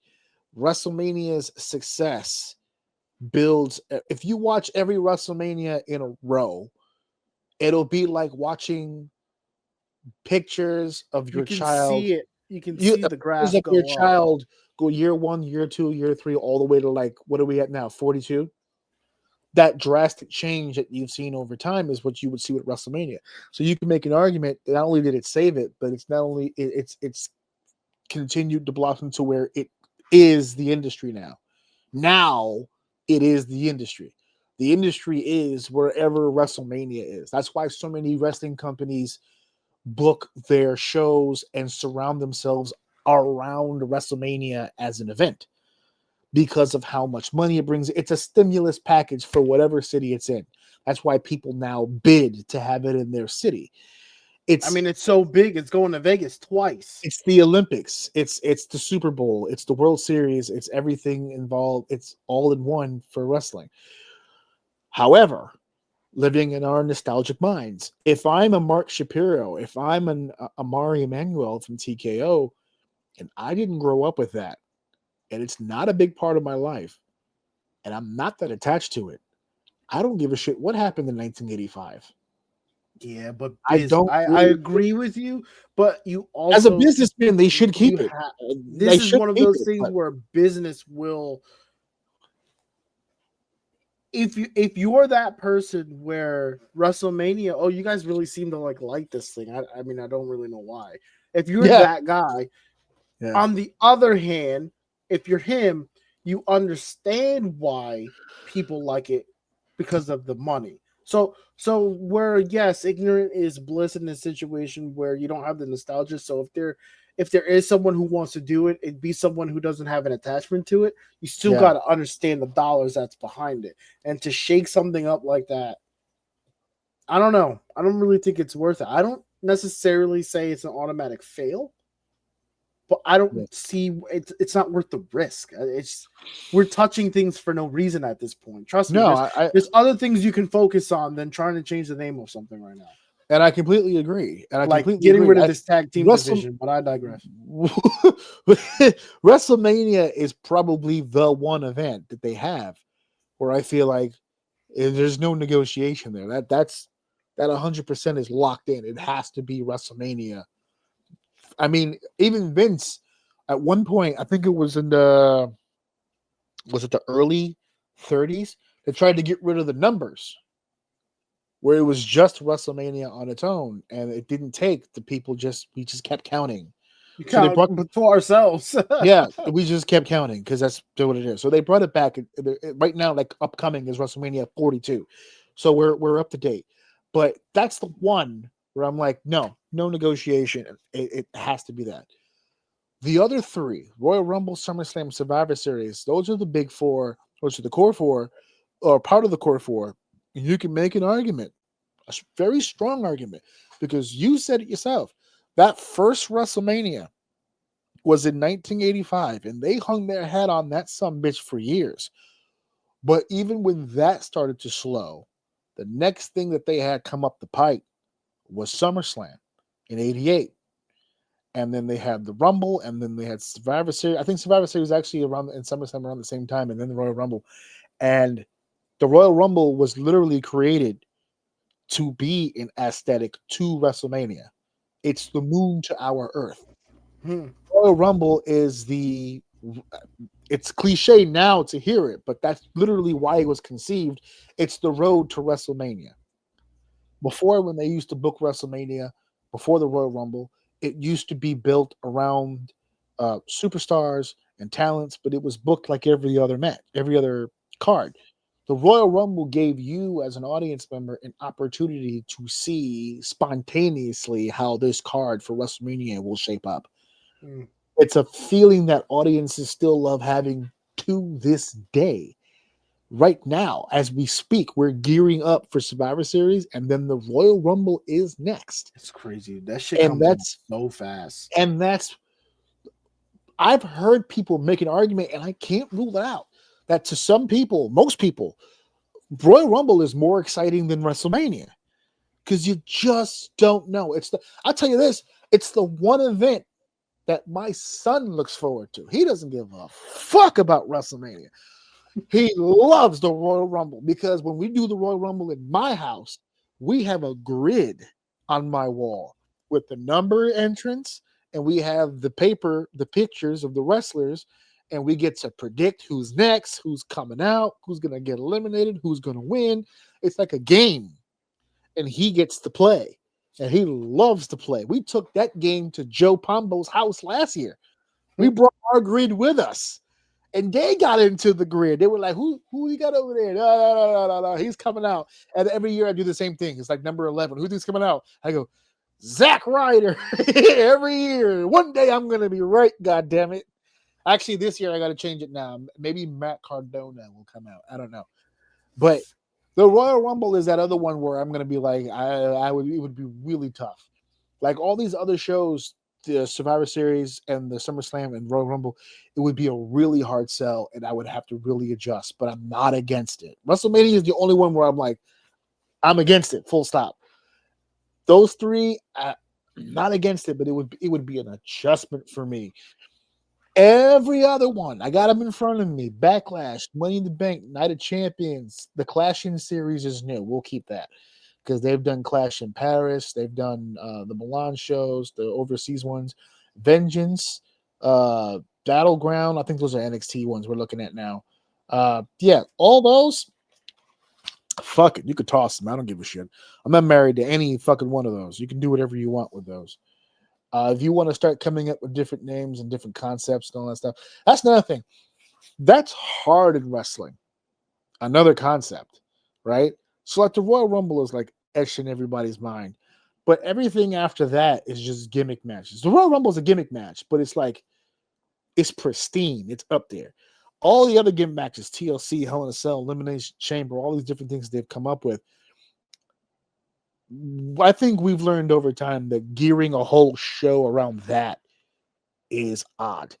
Even the next pay-per-view we got coming up, Survivor Series, I don't like the fact that the War Games is attached to that. I liked the 5-on-5 matches way more than I like the War Games matches. The War Games matches are okay, but there's no. I like my problem with it. My problem is that you're putting wrestlers in a position to have to do something spectacular. Yes, there it is. Having a good, there you go. Having a 5-on-5 match, you can find ways to have. You could tell a great story with that without having to tell a great story. You put a cage and 2 rings and a bunch of assholes in it. Someone has to do something. And you took the roof off. So now they have to jump off the cage. Someone has to kill themselves. And although that is fun to watch sometimes, and I agree with you. Goes up there one more time with that trash can, I am going to throw up. I think you're putting wrestlers in a position to force themselves to do something spectacular when we've seen matches like the Rhea Ripley and Io Sky where you can tell great stories and you don't need anything spectacular as far as like gimmicky is what a word I'm looking for to really drive that point home. You can tell stories through your wrestling, and you can do that with 5 people in Survivor Series and stuff like that. Yes, so I agree, like 100%. So I feel like your point is that don't fuck with the big 4, but there are rooms to improve on other things. Yeah, everyone just went nuts about don't change, but they have. They have changed. I have the list right in front of me. Some of these are brand new concepts. The Clash in the Series, which is a take on the Clash of Champions from WCW. So see, as another one. You were making jokes earlier about me taking WCW. They already did it. You could take Backlash from me. You can take Money in the Bank. They don't even call it Backlash anymore. Now it's WrestleMania Backlash. So that That's people weird. Why'd you make it longer? Well, it's to kind of give the impression that there's this is the B side of WrestleMania. This it's like night 3 of WrestleMania takes place 30 days later. It's fucking weird. You know what? My takeaway from listening to this and stuff like that if they do this, I know it's not good and it won't ever happen because regressions is very tough to do. But like you said, pull back on some of that shit, man. Like every pay-per-view doesn't have to necessarily sell the next big thing. Like you can tell smaller stories. You can have more basic matches that have good wrestling and stuff. Well, what sucks for everything WWE doesn't have to be a Money in the Bank. Correct. What sucks about WWE at the moment is that across the street, they're doing everything every night. And so what happens is that the comparison between the two companies is you have one company who is breaking every table, every chair, every glass window, throwing people off of the highest things possible on a nightly basis. And then the other company that basically talks to you all night. Most of these shows is promos and commercials, and we'll have a 3-hour pay-per-view with 5 matches where the longest match was 18 minutes. And you still filled 3 hours. A lot of it is promos and talking and more promos and vignettes and commercials for Saudi Arabia and upcoming events. And it's turned into WWE's pay-per-views or PLEs have turned into boxing events. It's more of talking in between. They go so far sometimes as to kick it from the commentary team back to the fucking the table that was talking during the pre-show They'll get them some comments in before we get to the next. Like everybody gets a fucking turn. Meanwhile, at AEW, there's 17 matches. All of them have a minimum of 6 people each, and everyone has to bleed. at least 3 members of every match has to bleed. So there doesn't seem to be any fucking middle ground on either side. One moves like molasses, and the other one sets the tree on fire. I mean that literally. Darby has a blowtorch that he brings to the fucking ring now. So it is what it fucking is. I don't know. Every time I try to turn that channel back on, there's some other shit. Quickly reminded why you keep that motherfucker off. I hadn't seen an AEW clip in like forever, and then it came up in my recommended, and it was Jon Moxley drowning Darby Allin in a fish tank that only fits his head. It's not like a whole body in a thing of water. It's like just his head tipped over, and he's just flailing. Please don't drown me, sir. And then it was just okay. All right, we're just gonna just move it along, folks. Let's just keep it going. Now I just found out they're putting 12 women in Blood and Guts. 12 women will be inside their version of the War Games match. Which, by the way, Cody brought the War Games match to AEW because it was a Dusty special. And then Cody left, and they kept the fucking match. So they're doing Blood and Guts around the same time that Cody himself is about to compete inside the War Games in WWE. This is hilarious stuff. The parallel universes are very real. So we'll take this down here. Survivor Series is going to be the next live event that we do here on the show as we get ready. The actual event itself will take place on the 29th. That's around Thanksgiving. We have plans the weekend before that weekend that we'll be hanging out with each other. I don't know what your plans are the week after. So I guess we'll get together and we'll figure that out. But as soon as I find out, as soon as we wrangle that down, because the most important pieces of the puzzle is me and you. I'll fit everybody else around that shit. And we'll do a nice little Thanksgiving / Survivor Series episode live on the gimmick here. So that'll be the next time. Keep an eye out for the YouTube channel on all the different things we got going over there. I updated the link tree because we got some new spots, like I said earlier, where the show will be spread to, so you guys will be able to have different opportunities on listening from there. Any final thoughts from you, friend, as we get ready to get the hell out of here? No, I think we're good. Nothing crazy. All right, guys. So stop living in nostalgia. There you go. There you go. Let it go. Was it Will Ferrell, Blades of Glory? Say, come on, man, you're living in the past. I'm living in the here and the now. Chaz Michaels. Was that trouble? You call a 13-year-old boy having a 30-year-old girlfriend trouble? I'm about to watch that movie right now. All right, guys. We'll see you next week. Thank you for listening. Thank you for downloading. Thank you for sharing. I didn't fuck it up this week. Thank you for enjoying. It's episode 330. I'm keeping track. Mic drop. Wait a minute. This is too much. Cooking it like a pro. Wrap it up, everybody. Show's over.